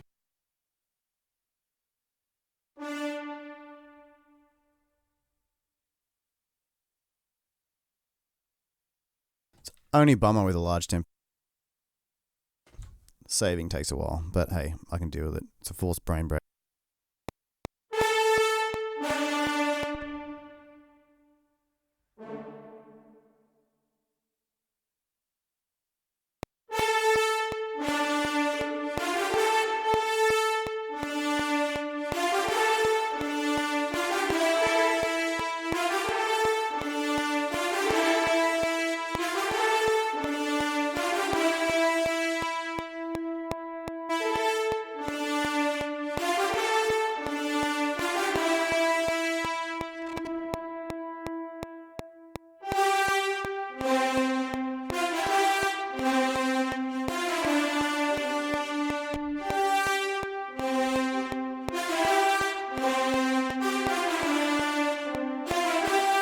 Sorry, this isn't super interesting.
Yeah, I might leave this stream up if people would like it to be.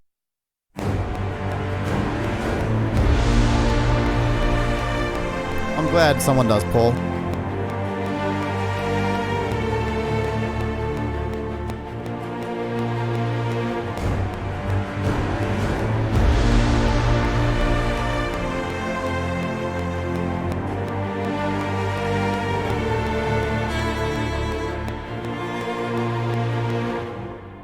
Da, da, da.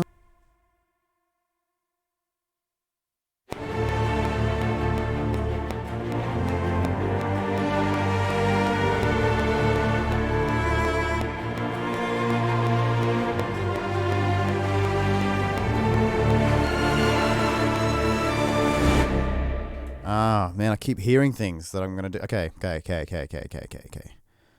Almost need to write some stuff down.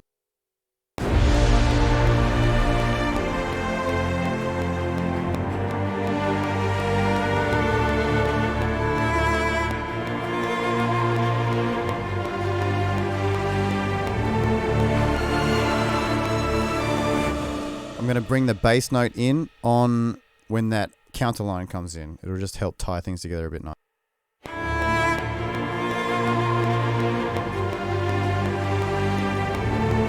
Dun, dun, dun. Hear what I'm saying? Hear what I'm saying? Okay.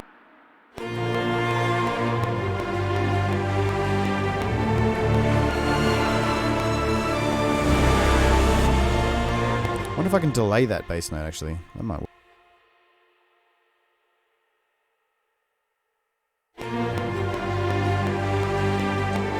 Night, Frederick. Yes, delaying it. Oh my god! It's funny how I get so excited over things that no one even cares about. Stuff you all. Stuff you all. Can anyone hear what I'm talking about? Why? Like, to me, that works really well.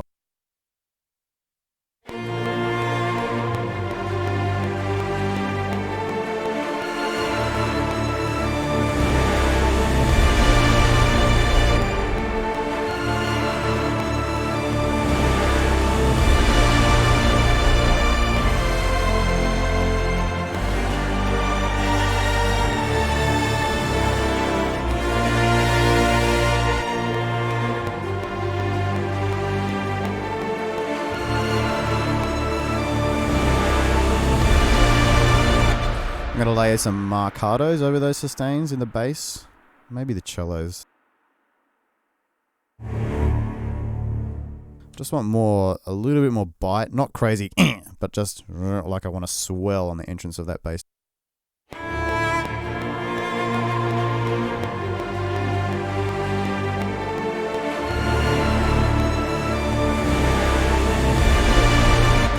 Okay, I'm still not hearing that little...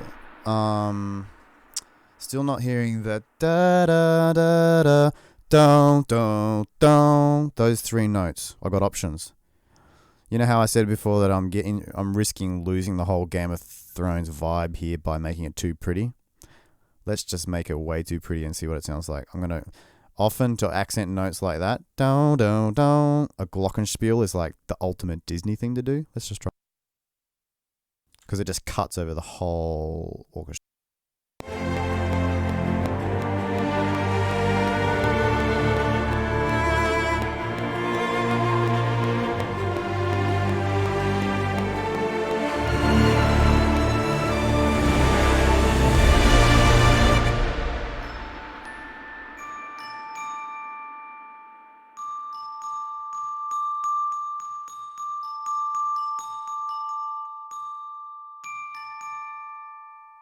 Oh, I can already tell I'm going to hate it. It's going to be too pretty. But I've got other options. But let's try.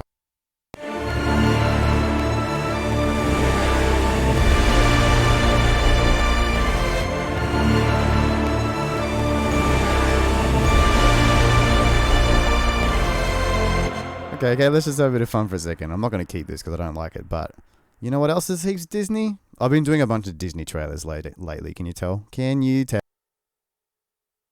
Check this.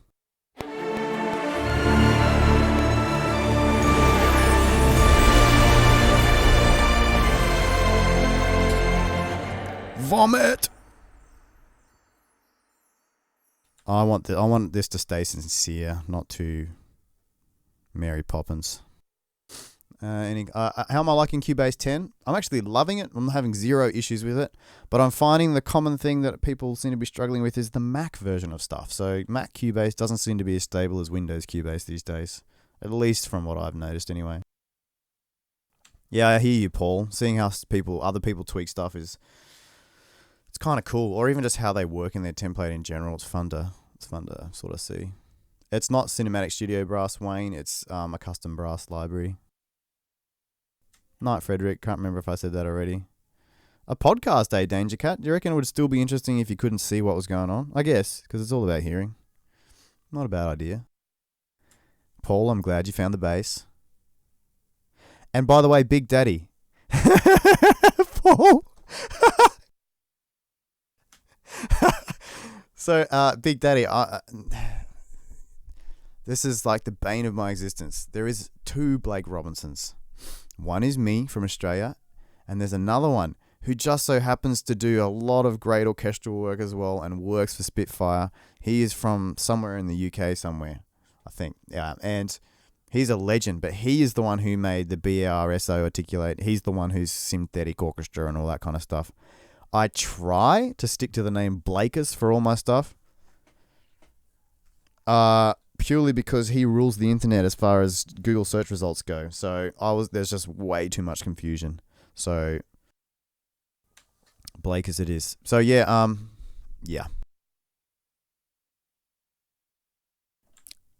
If I did this often enough, Danger Cat, I probably would look into doing a podcast of it. I'll see how I go. At the moment, 95% of everything I create cannot be shared with the public, which is kind of depressing for me because I enjoy this process. It's kind of fun. But this cover, free game. I've got a couple days off, having fun. How crazy am I? I got a few days off. I'm doing more music.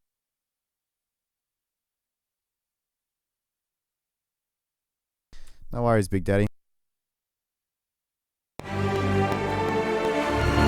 By the way, the reason I was laughing is because it's a super common mistake. I mean, you can't blame people for making that mistake. It's crazy that there's 2 of us with the same name that do very similar things.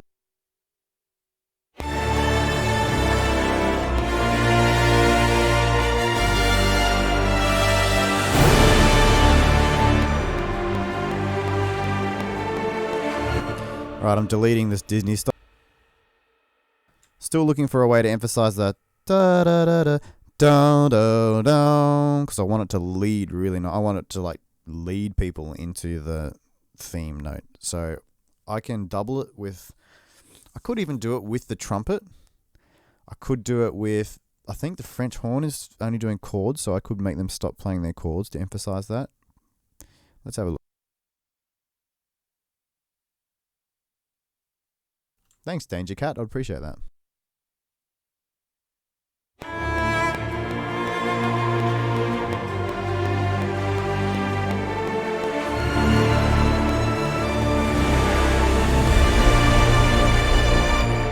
I actually think trumpet would be nice because trumpet starts to take the melody there, and it would be cool for it to lead from the last dun dun dun instead of just coming out of nowhere with dun. Let's try it.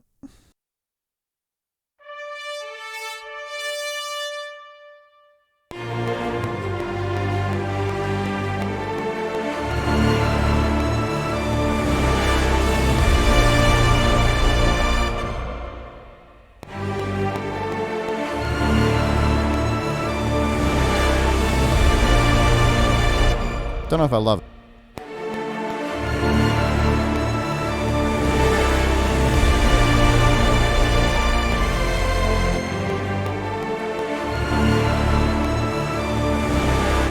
Hey, Julana, is it? Julana?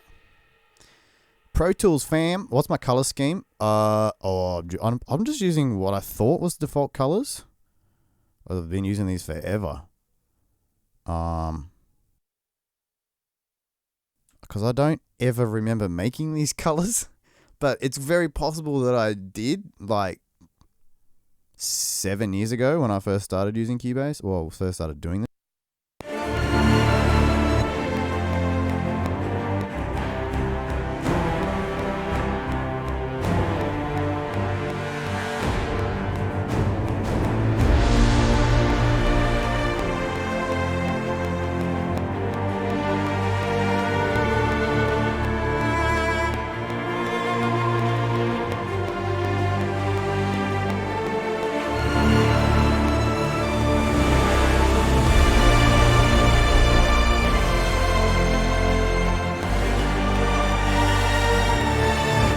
more choir there.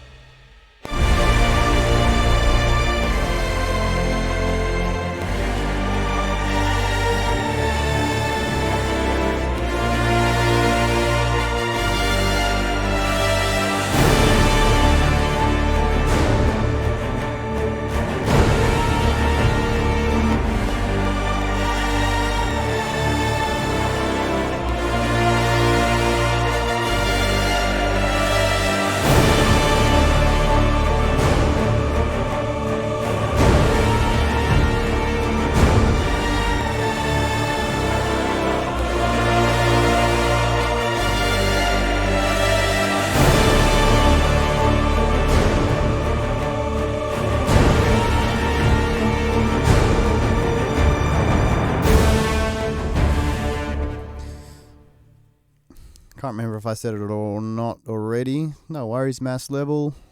Stream will be... Yeah, I'll save this. I'll save this stream. I've decided.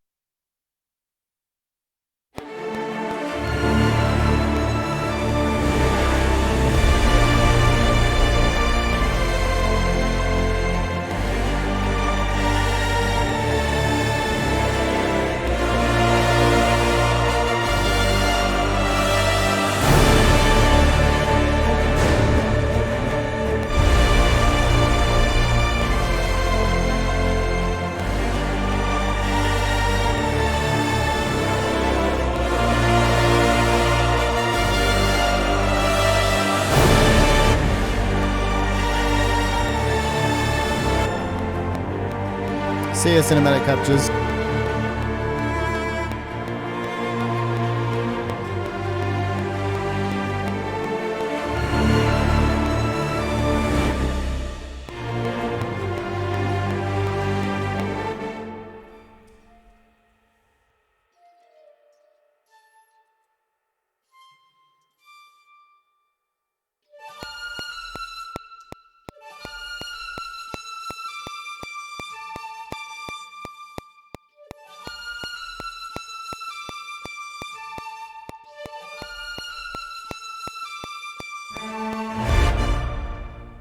Maybe I just need to double up these woodwinds a bit more to make that poke through.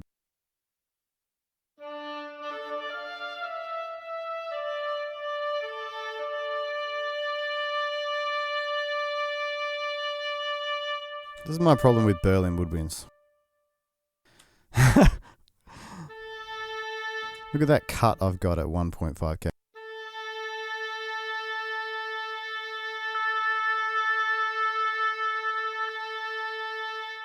That is what you call some resonance, man. Hey, Laurie. Laurie.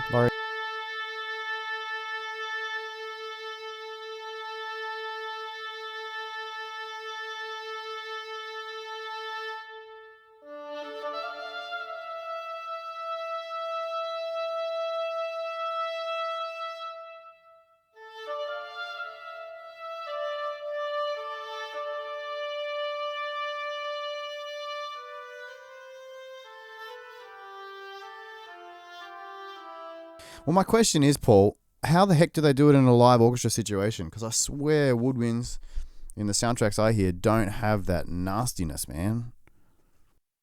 What is different? How are they doing things differently? Something's different.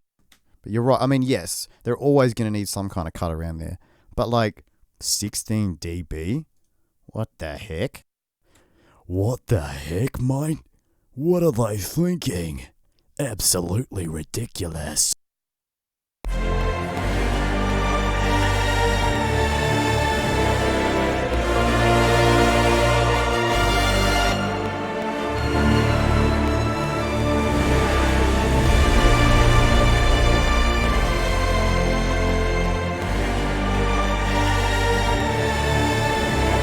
I think I want to highlight those violins as well because the melody's getting a bit lost.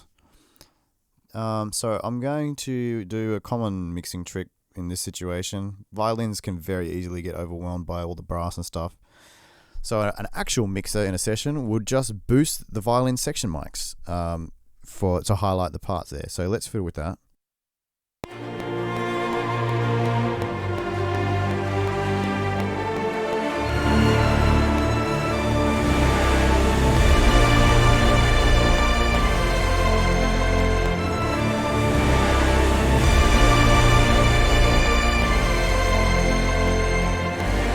See you, Leon.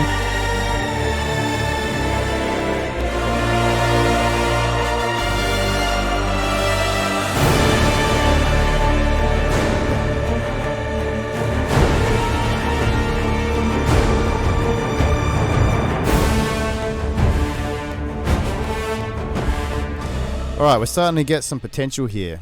Starting to see some potential.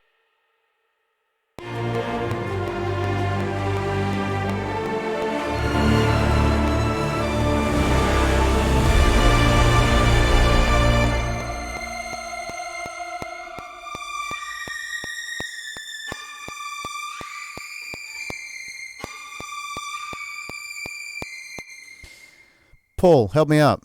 Do I want a long portamento up to here, or do I just want to get there quickly? Here's a smooth transition. Or do we exaggerate the heck out of it with an ET kind of... Kind of do like that, hey?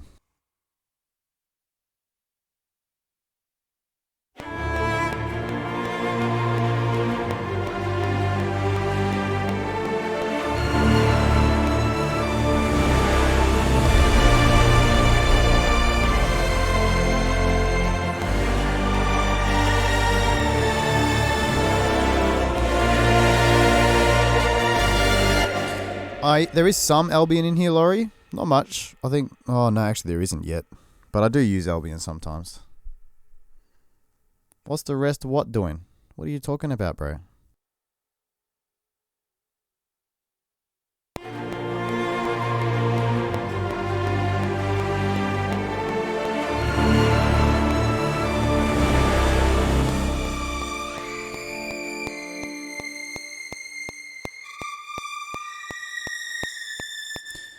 Oh, the rest of the transitions are not doing that exaggerated thing, but I felt like this one might deserve an exaggeration because it's just like, I don't know, so...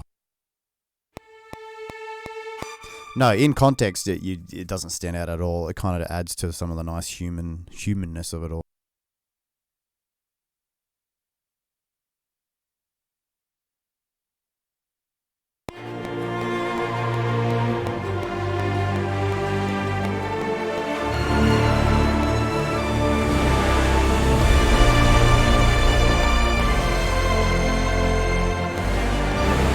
Can you hear, though, how boosting these section mics or the violins has, to me, it's made it so much better. I've boosted them 4.5 dB.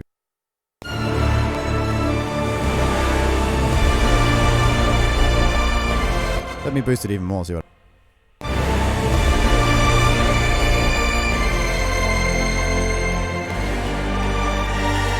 So you can overdo it, obviously. Even when I boost it heaps, can you hear how that portamento is still nowhere near over the top? It's in context, it's fine.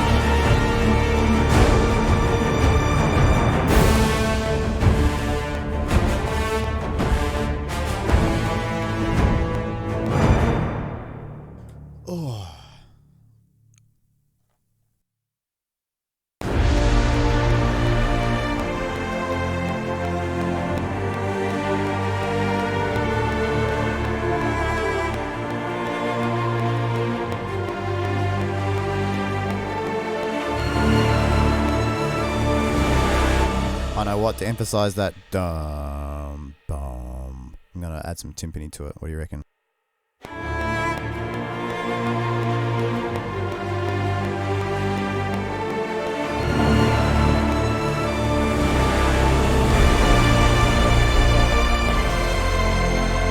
I like it.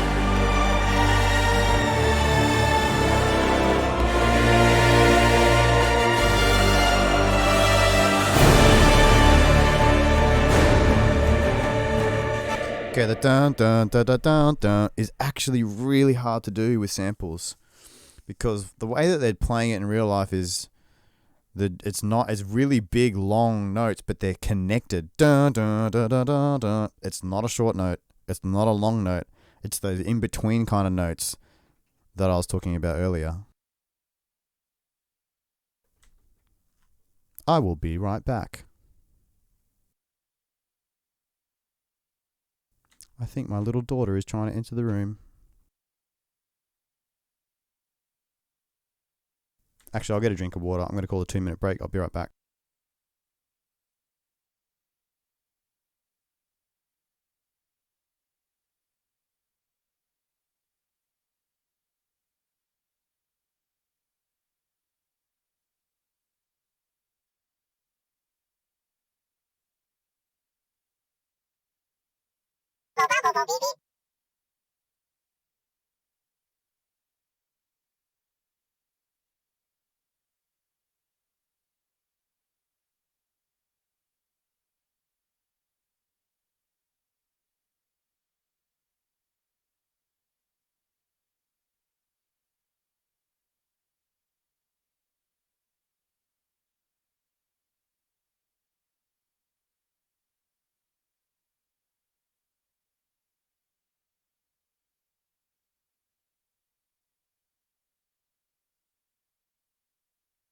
Not using that mic. Hey guys. The choir library is, I can definitely tell you what that is. It is Oceania by Performance Samples. I will not hesitate in recommending it. It's my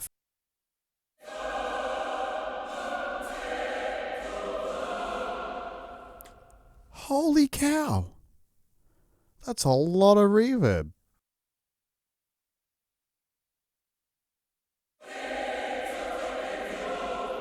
I actually don't want that much reverb. What is going on?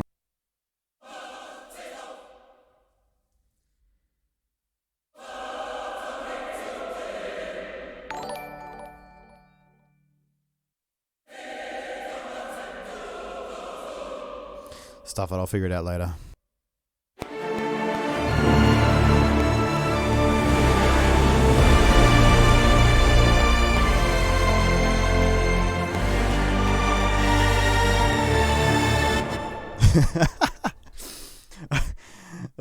The one of that choir is just getting lost. Anyway, I'll fix it later. But, yeah, thanks for chiming in with that, Paul.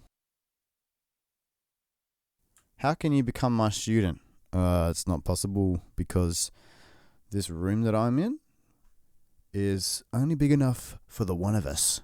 And it's also on a deserted island called Australia.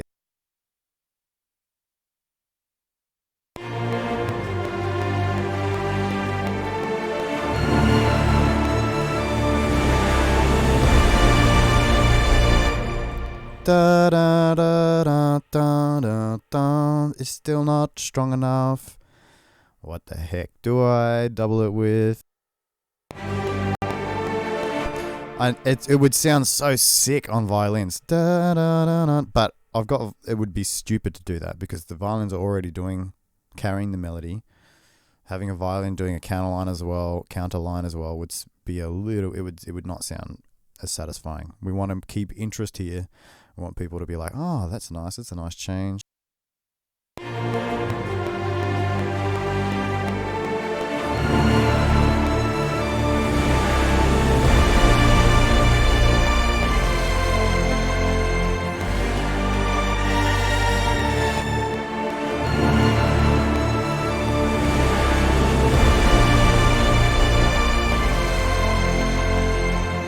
Let's add a bit of sub bass to that line down. Give it a bit more balls.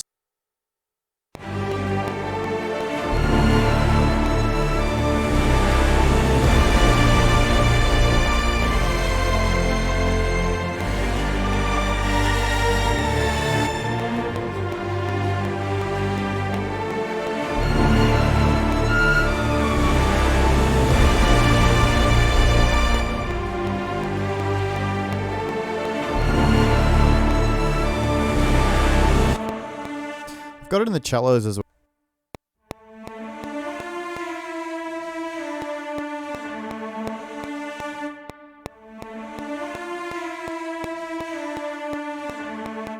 Let's time it a little bit. Try and get rid of some of the sloppiness. Give it more articulation.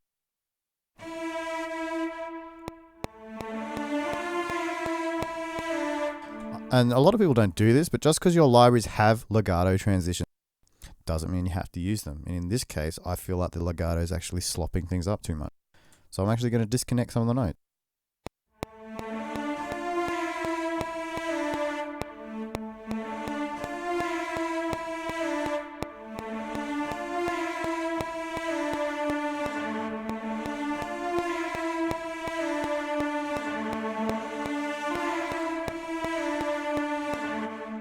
Even that just feels too slurry to me. I want it to be strong. I want a repeated note.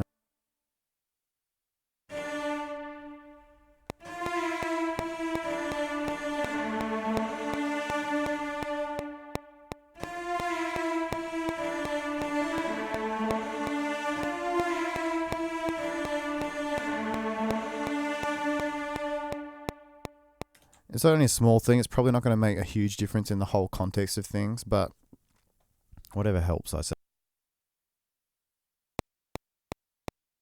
I'm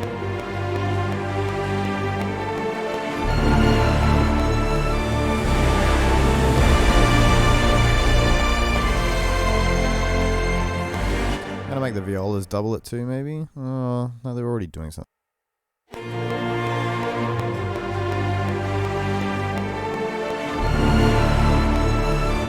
Bassoon, bassoon.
I want these instruments to get out of my face. A strong fundamental shoves them in my face way too.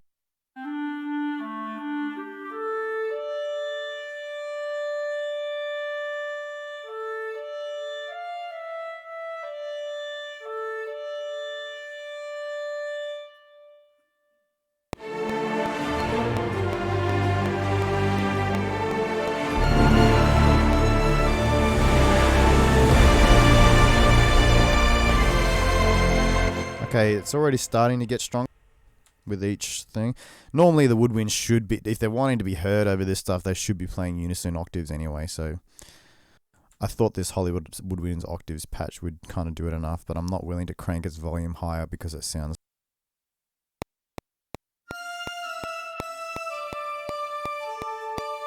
I don't know, it doesn't sound amazing to me.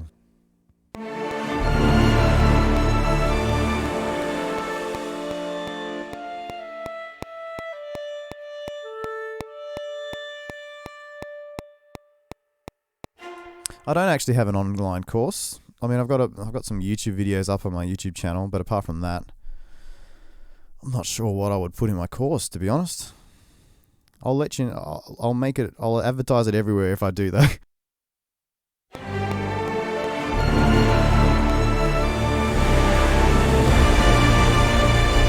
Can you hear that now? I'm starting to be able to hear that. Still tempted to put Glock in there.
want that dun dun dun dun dun dun to be strong.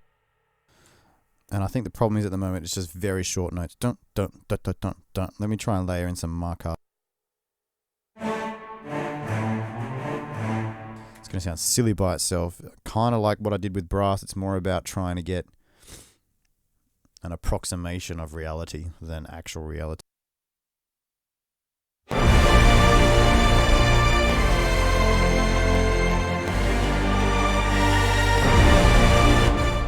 Yeah, there is, and I need to actually make them a bit clearer and louder. There are ostinatos, Laurie. There's only one on the viola.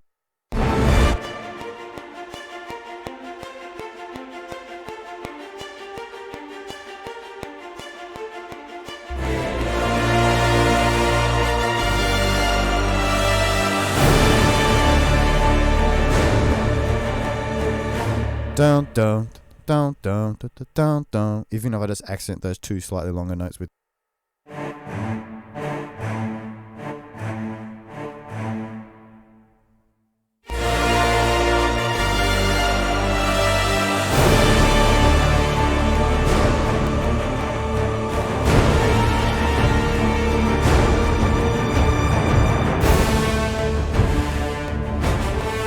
I'm going to add a lot of ostinatos in this part though. I mean, the strings I'm picturing just going chugga chugga chugga chugga chugga. Quite.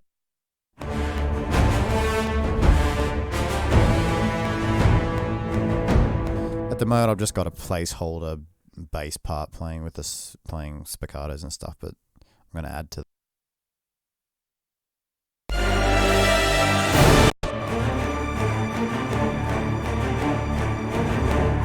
Oh, that actually almost sounds kind of right. Dun, dun, dun, dun, dun, dun. If I tweak the.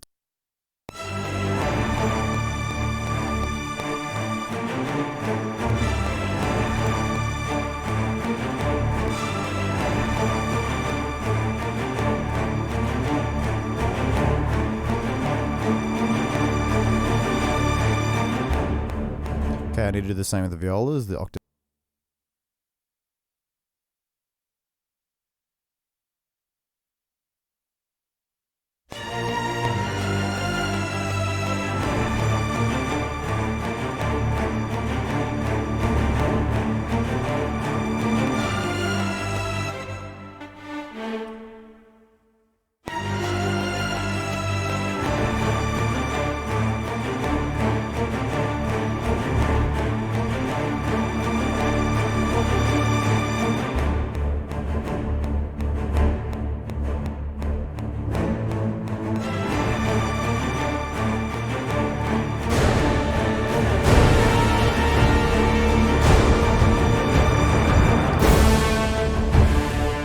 This is gonna be sick. So much to do, but so much fun. Hope you guys are having fun. Sorry, a lot of this isn't super interesting. Welcome to the world of composing on a computer with MIDI and keyboards.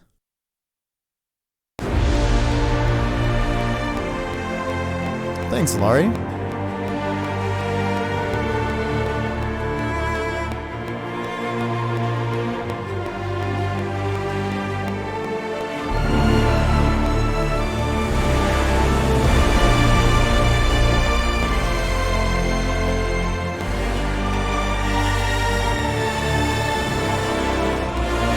Because I myself, even though I've put this together, I'm losing the sense of timing in this big sustained part. So I either need to increase the ostinatos for the timing or add more moving parts of some sort in there so that everyone knows. If everyone has to know where the timing is, it's because it's off-putting as hell when a melody comes in when you're not expecting it. I wasn't even meaning to do an English accent. I don't know why I did that, but yeah, good guess. Thanks. Or I need to add some percussion in there so that everyone knows where the timing is, but I can do that later. For now, the intent is there, and I'm quite happy.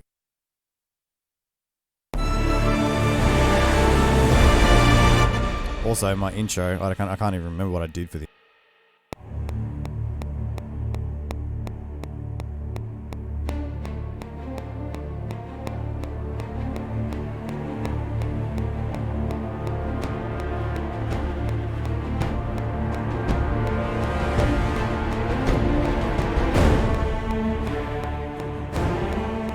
more percussion in here. Maybe something needs to happen.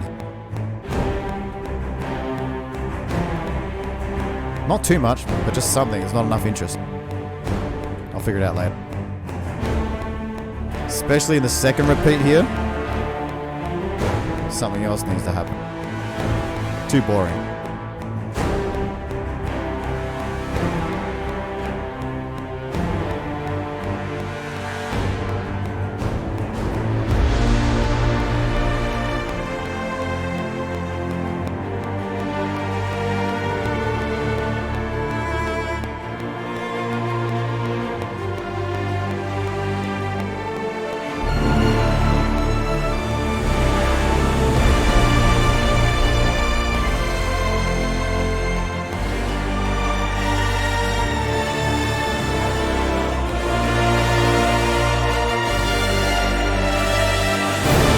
See you, Ben.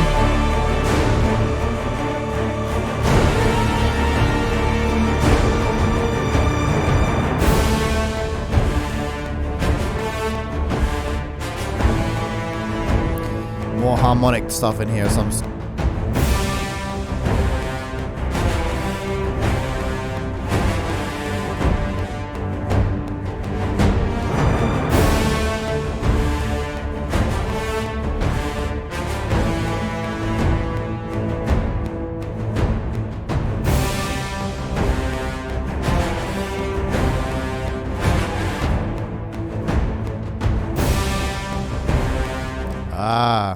Thought I heard some sloppy.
Percussion is unruly.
I really like contrary motion, so the melody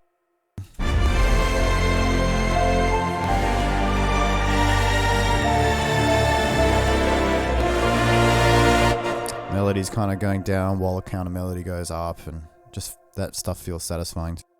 I'm not going to use the piano in here, even though I like the sound of it. I said earlier it affects the whole genre too much for my liking. So I am just, it's like a bookmark, figuring out what could possibly do that.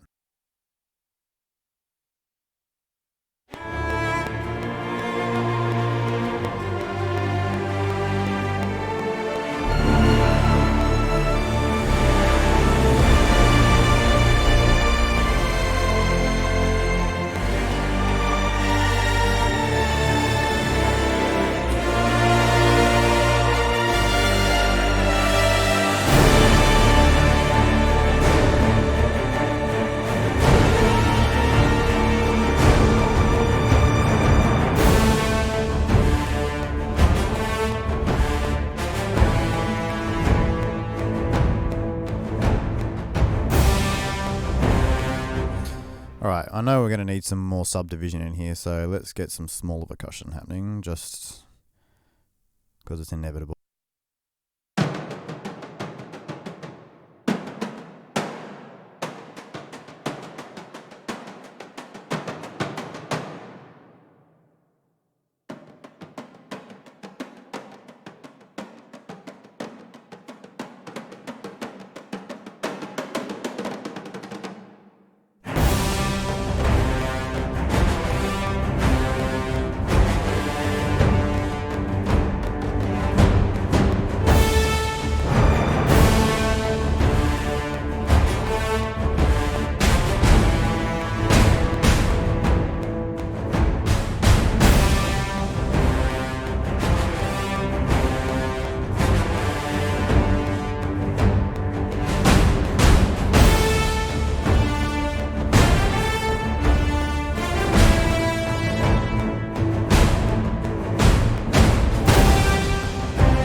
I wasn't liking those smaller drums. I need to find the better sound. I need like a shaker almost, or brushes kind.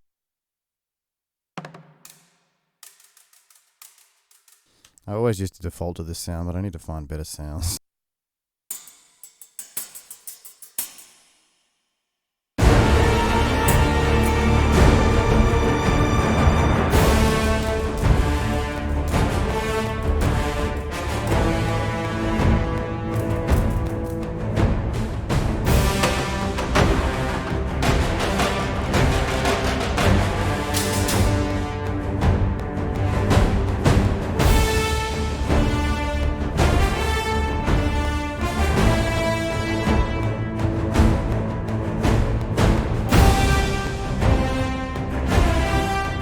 I need to put compression and stuff on those drums. I'll do it later.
Strike force, Paul.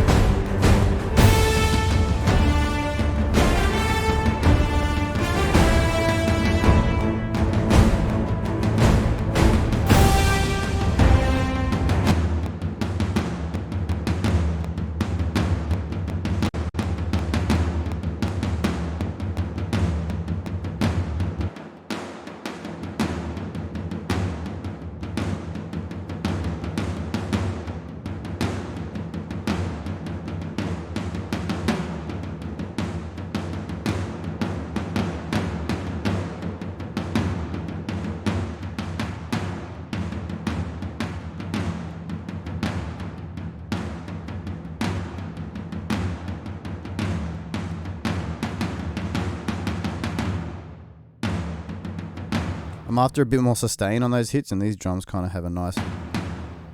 They have a nice attack as well, so it sounds like it's a smaller drum. I'm just lowering the low frequencies a bit so it doesn't start competing with everything else and muddying it up. But yeah, Strike Force is pretty good. I don't like using it on its own so much, but it's definitely a good starting point for me.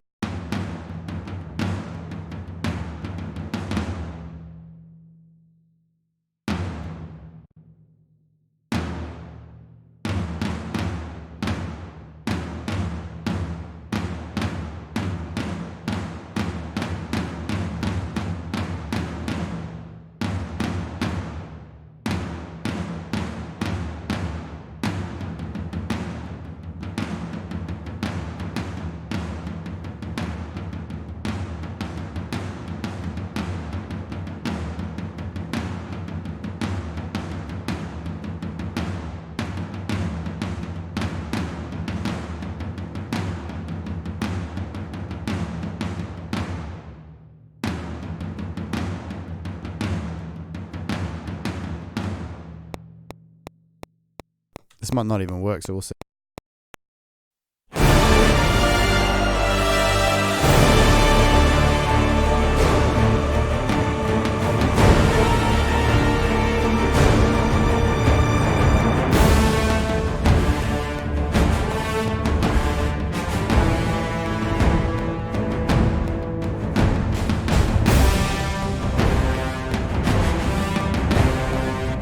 I don't like it for a few reasons. It's drawing a bit too much high frequency attention, and also I think I need to pan it a bit. Just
getting close.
I'm going to mute that for a sec. It's the right idea, not quite the right sound, I think. I need to...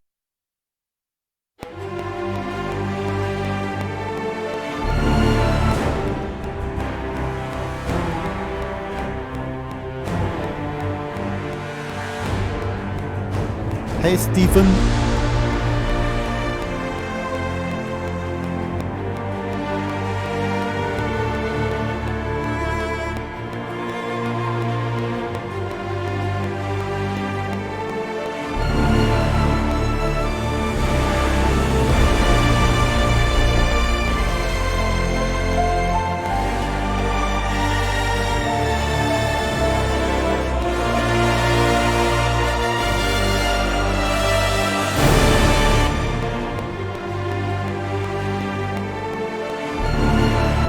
want that melody note da-da-da, to hold really strong and not die off like a normal sustain, almost like a crescendo into the next part.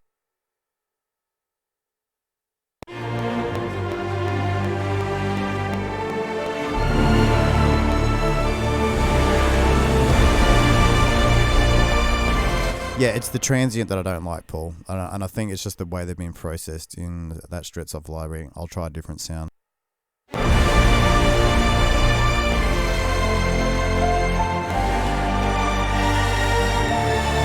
But yeah, also the tone. The note's probably getting in the way.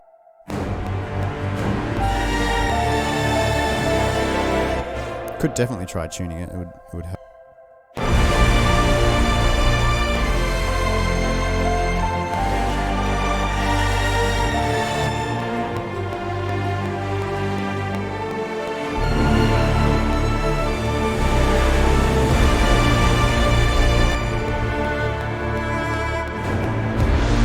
I want to emphasize melody there a bit.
And I feel like those brass by itself doesn't have enough guts for that melody. I might actually get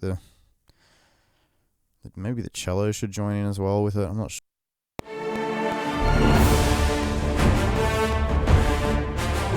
Because the long, it needs tweaking still. It doesn't sound flowing to me. It's still a bit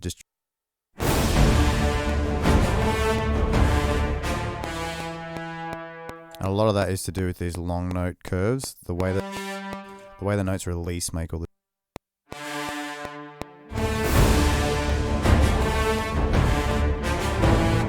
So that one is too abrupt, which it kills me.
So with my samples, those slight movements that I was doing actually do make a difference to how the zing comes into a sound. Like when a player blows it, does it go bzzz or does it go bzzz? And that makes a lot of difference to how the whole, emotion in it sounds.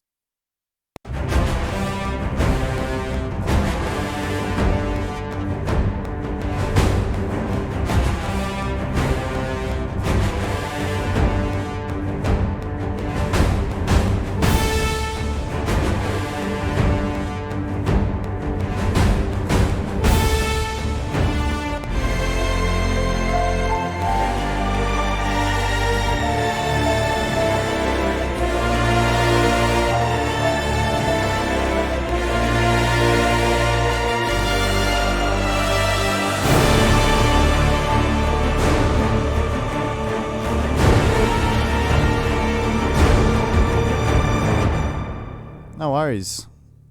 Jai Kumar, is it? My pleasure.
I think I might stop soon. I need a bit of a break, I think. I'll keep going for a little bit.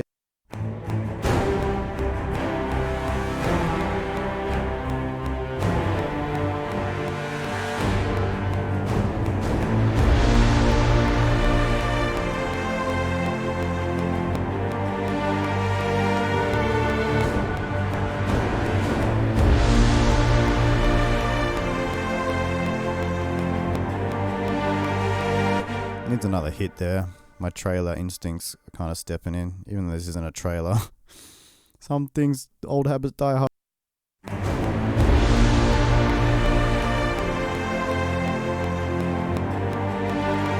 Not as big a hit as that first downbeat, but something. Yeah, it's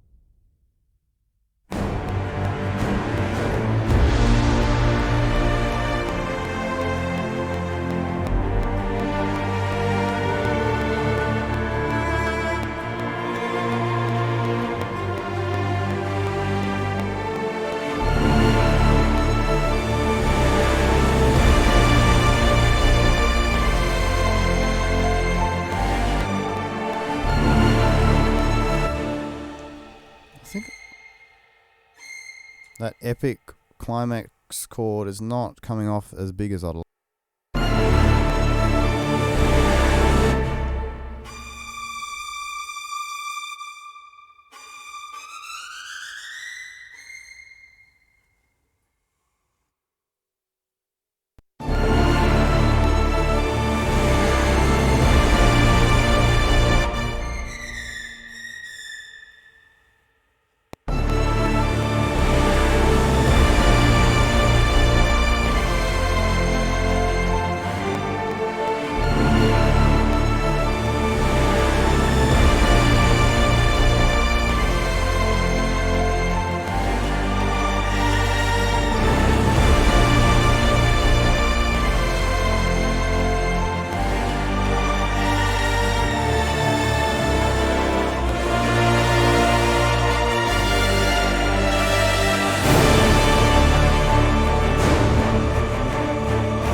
More high frequency energy. A couple of ways I can do that.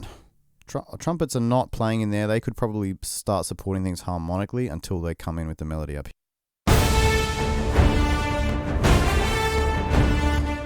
Hey Hiru, how you doing, man? Good to see you, bro.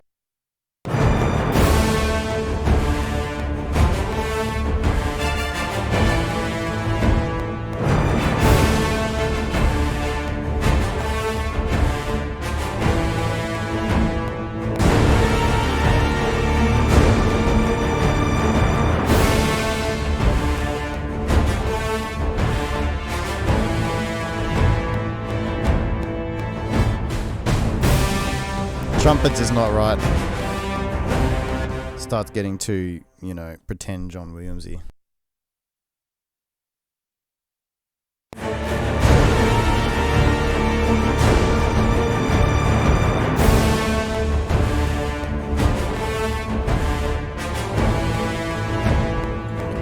Needs to be strings, really.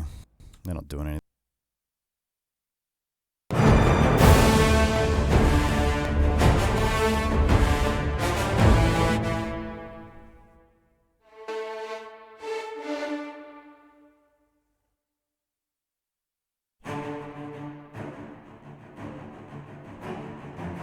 Yeah, it's been ages since the last one, eh, Hero? Ages!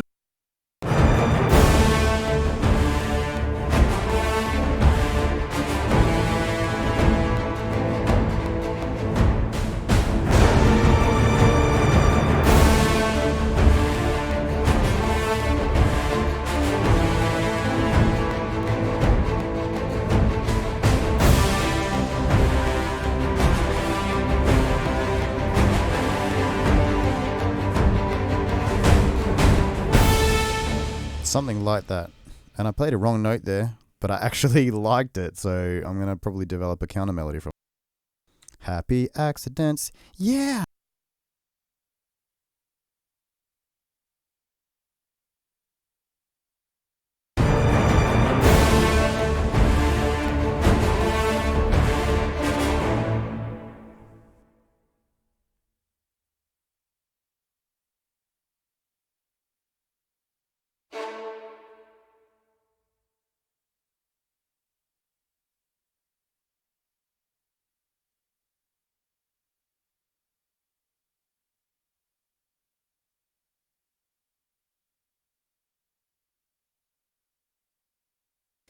Yeah, Cubase 10. Cubase 10 on Windows 10 for me has been perfect.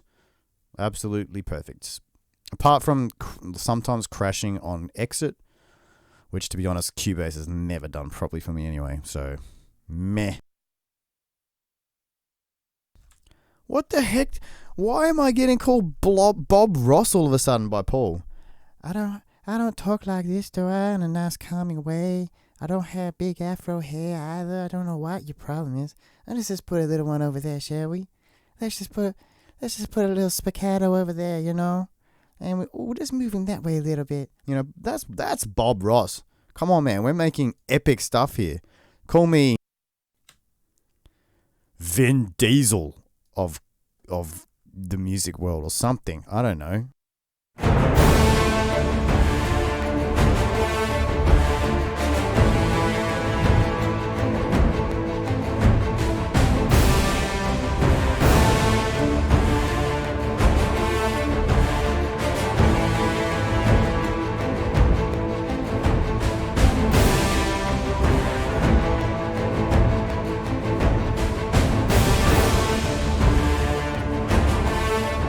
Oh, the happy accidents.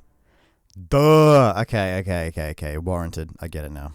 Yeah. He is a happy accident kind of guy.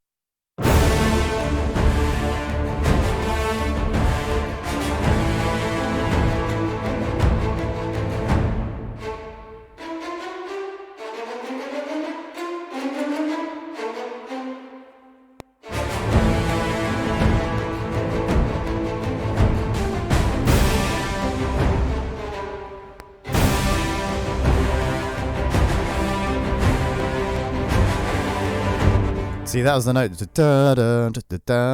It's actually going to make a nice change.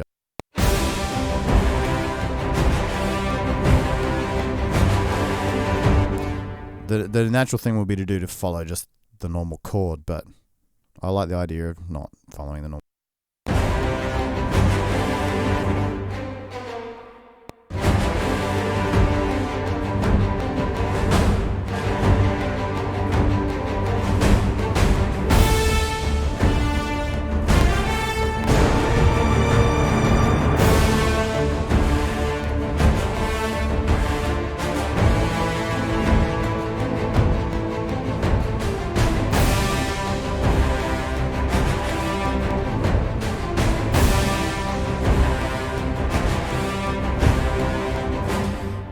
When violins are playing this kind of stuff, or strings in general, it's tempting to do, but it sounds fake as hell, and they can never actually play full volume all that. It's not bad.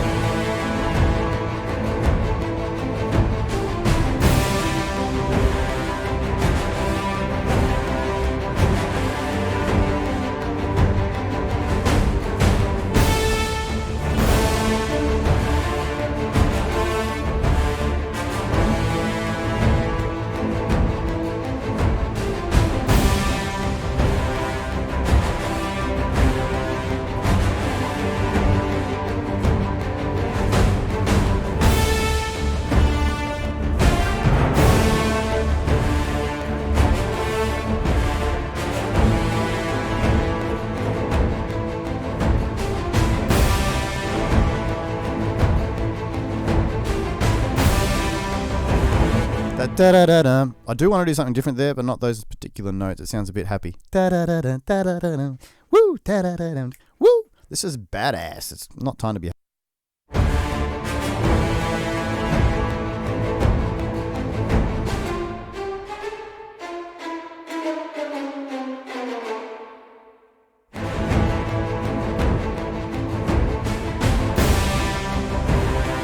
Keep it neutral.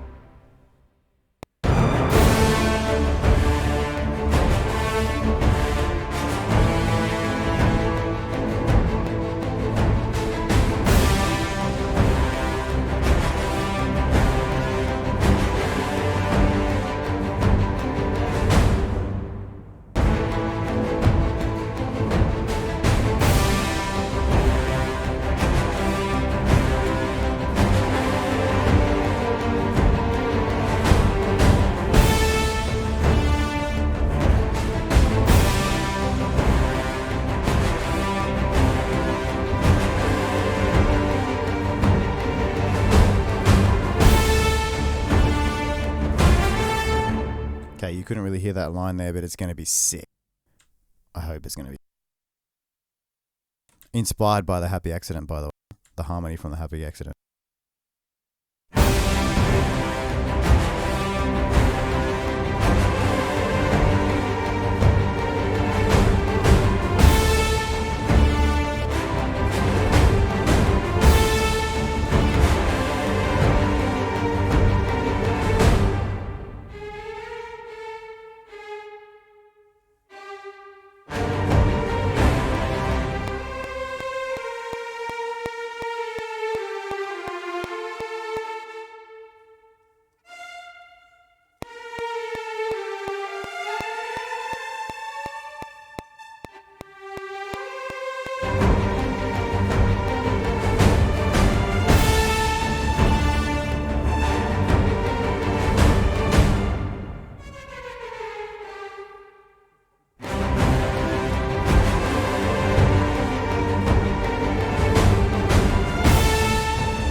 Retrospective record, one of my favorite things. I'll try something and it actually works, so then I'll push shift star over here, whatever the heck that is on the numpad. Get on it, y'all.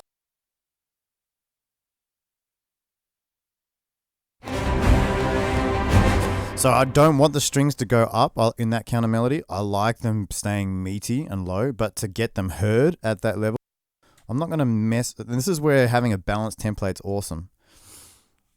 Because I could fake it and boost stuff all over the place, but no, the best thing to do is for me to actually, all right, I want first violin, second violins, and violas unisoning the crap out of that so it can be heard.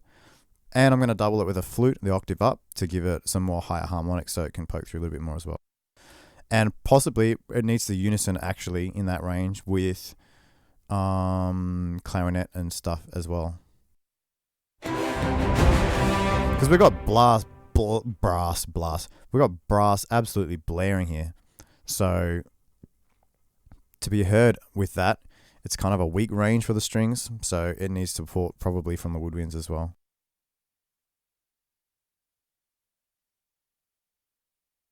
Oh yeah, the end of the string phrase, it's going to actually bust out into, because I'm going to bring in a whole bunch of other elements right on the last chord of that string phrase. So at the moment I'm just focusing on the string phrase and then we'll work on it. Because our trombones are freed up now. Like, that excites me. Our trombones are freed up when the melody goes up high. So trombones are going to bust out some epic chords, bro. It's going to be epic, bro.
Winter is coming.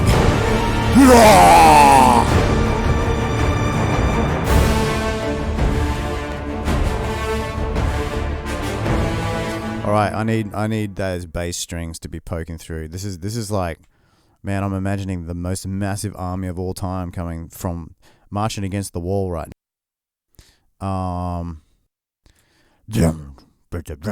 I might actually start to reach outside of traditional orchestral realm here and start just beefing things up with, other layers. We'll see what happens.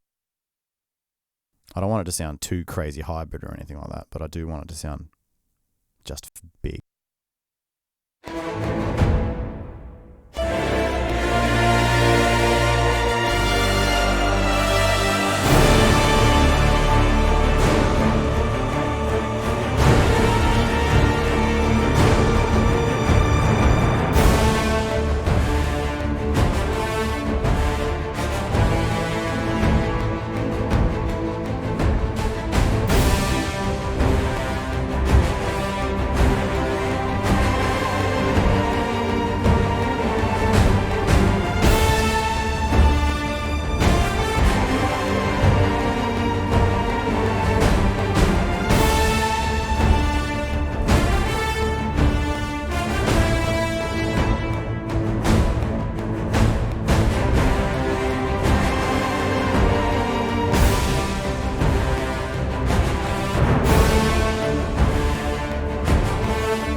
So basically, I'm just boosting the dum, rum, rum. Actually, a rip kind of sound, rum, would be kind of cool. I might look into.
Hey Arden, welcome back. Thanks.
Band Geek! Good to see you, man. And yeah, Arden, as this stream goes on, things go downhill more and more. As far as serious big boy stuff goes, it just turns into childish.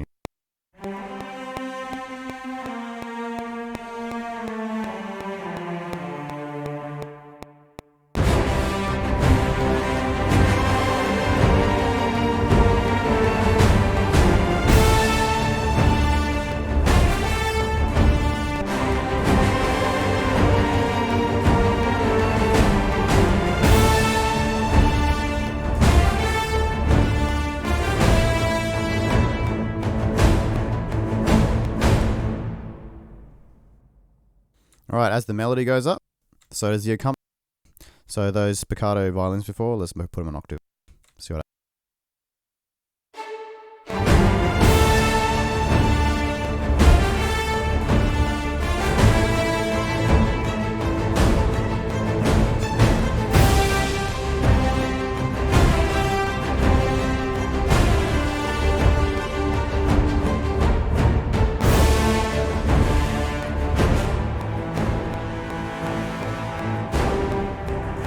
See you, hero.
No, I'm using my real Bricasti at the moment, Stephen.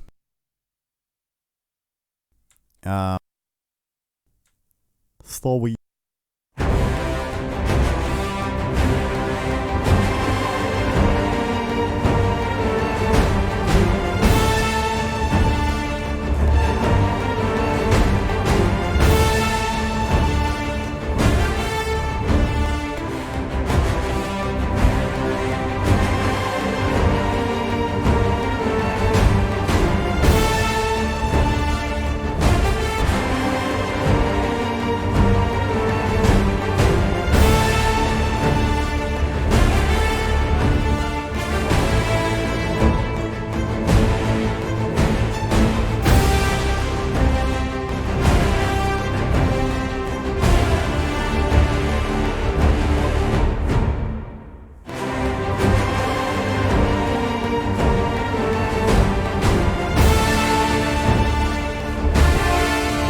Okay, I have options here.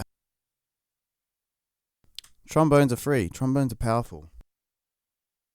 We need more harmonic content here. Chords need to be represented somewhere, low and high, because it needs to just be bigger in general. Trumpets and horns at that octave can blare through anything, and I want the intensity of the accompaniment to match. So I can add more string kind of to the spiccato stuff here. I might add violas to it, layer that in it as well. Don't know how to execute the trombones yet. I'm going to fiddle with.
Do I remember that piece I worked on mid to late 2017? I actually don't. Was that a stream? Was that another stream one? I think I just threw all stream ones in the trash because I didn't like them.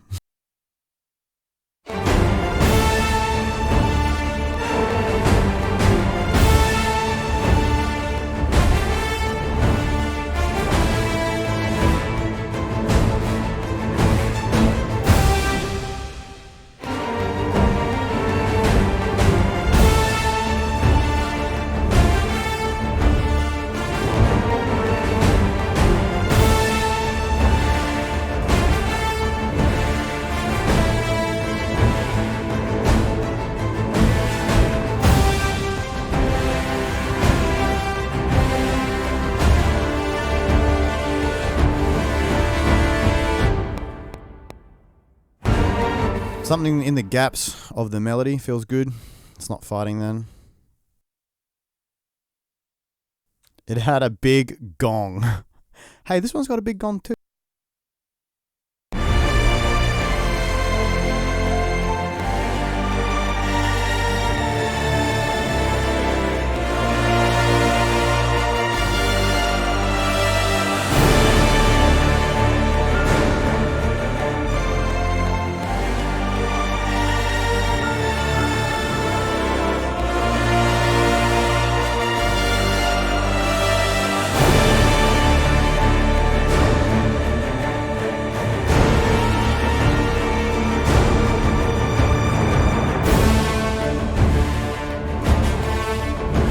Steps back too much.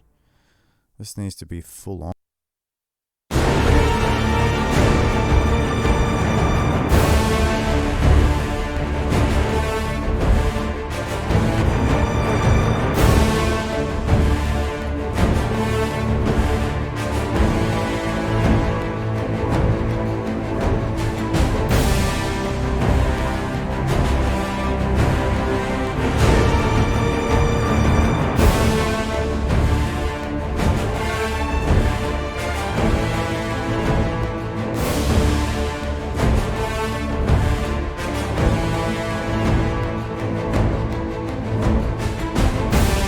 Maybe it's percussion. I just need to amp up the percussion.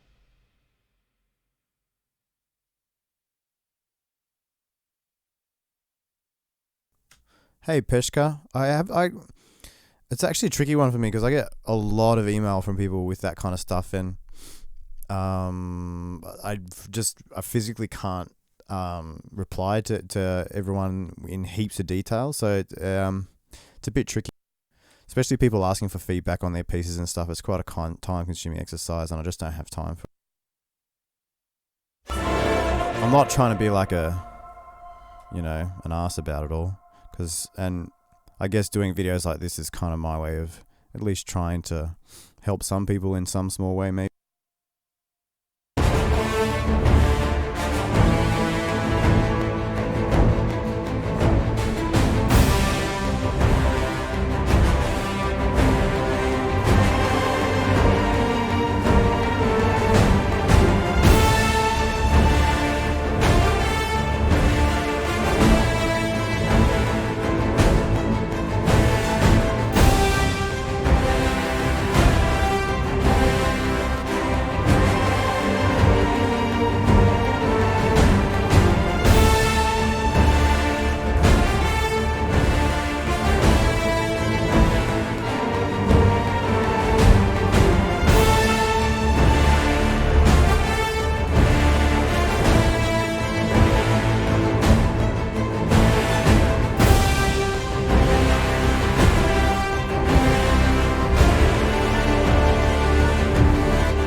Wow. This piece is like 2 minutes long, boys and girls, if there are any.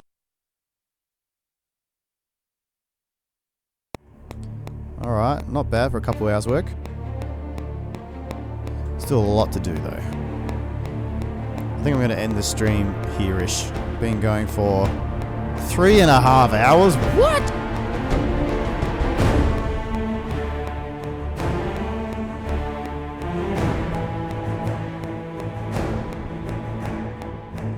Need stuff here, 'cause it is weak and boring.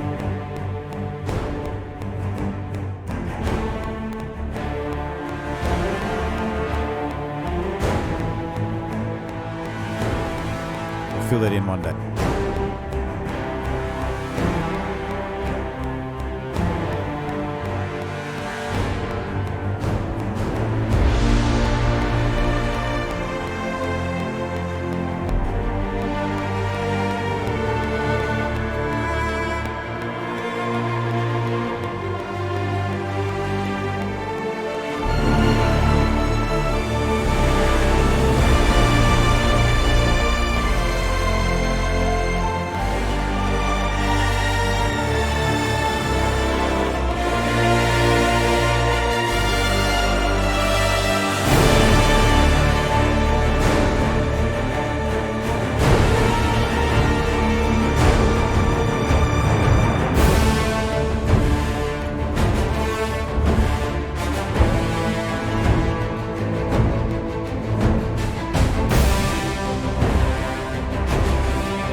piano note ending trailer. Done. Yep. See you guys.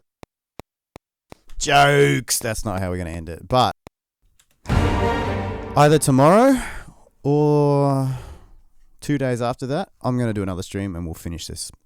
I won't keep doing it without you. Thanks for joining me today, guys. This has been hella boring for you. I'm sorry. But it's been great fun for me. Thanks thanks especially to the guys who came with me from the beginning right through to the end. You are legends.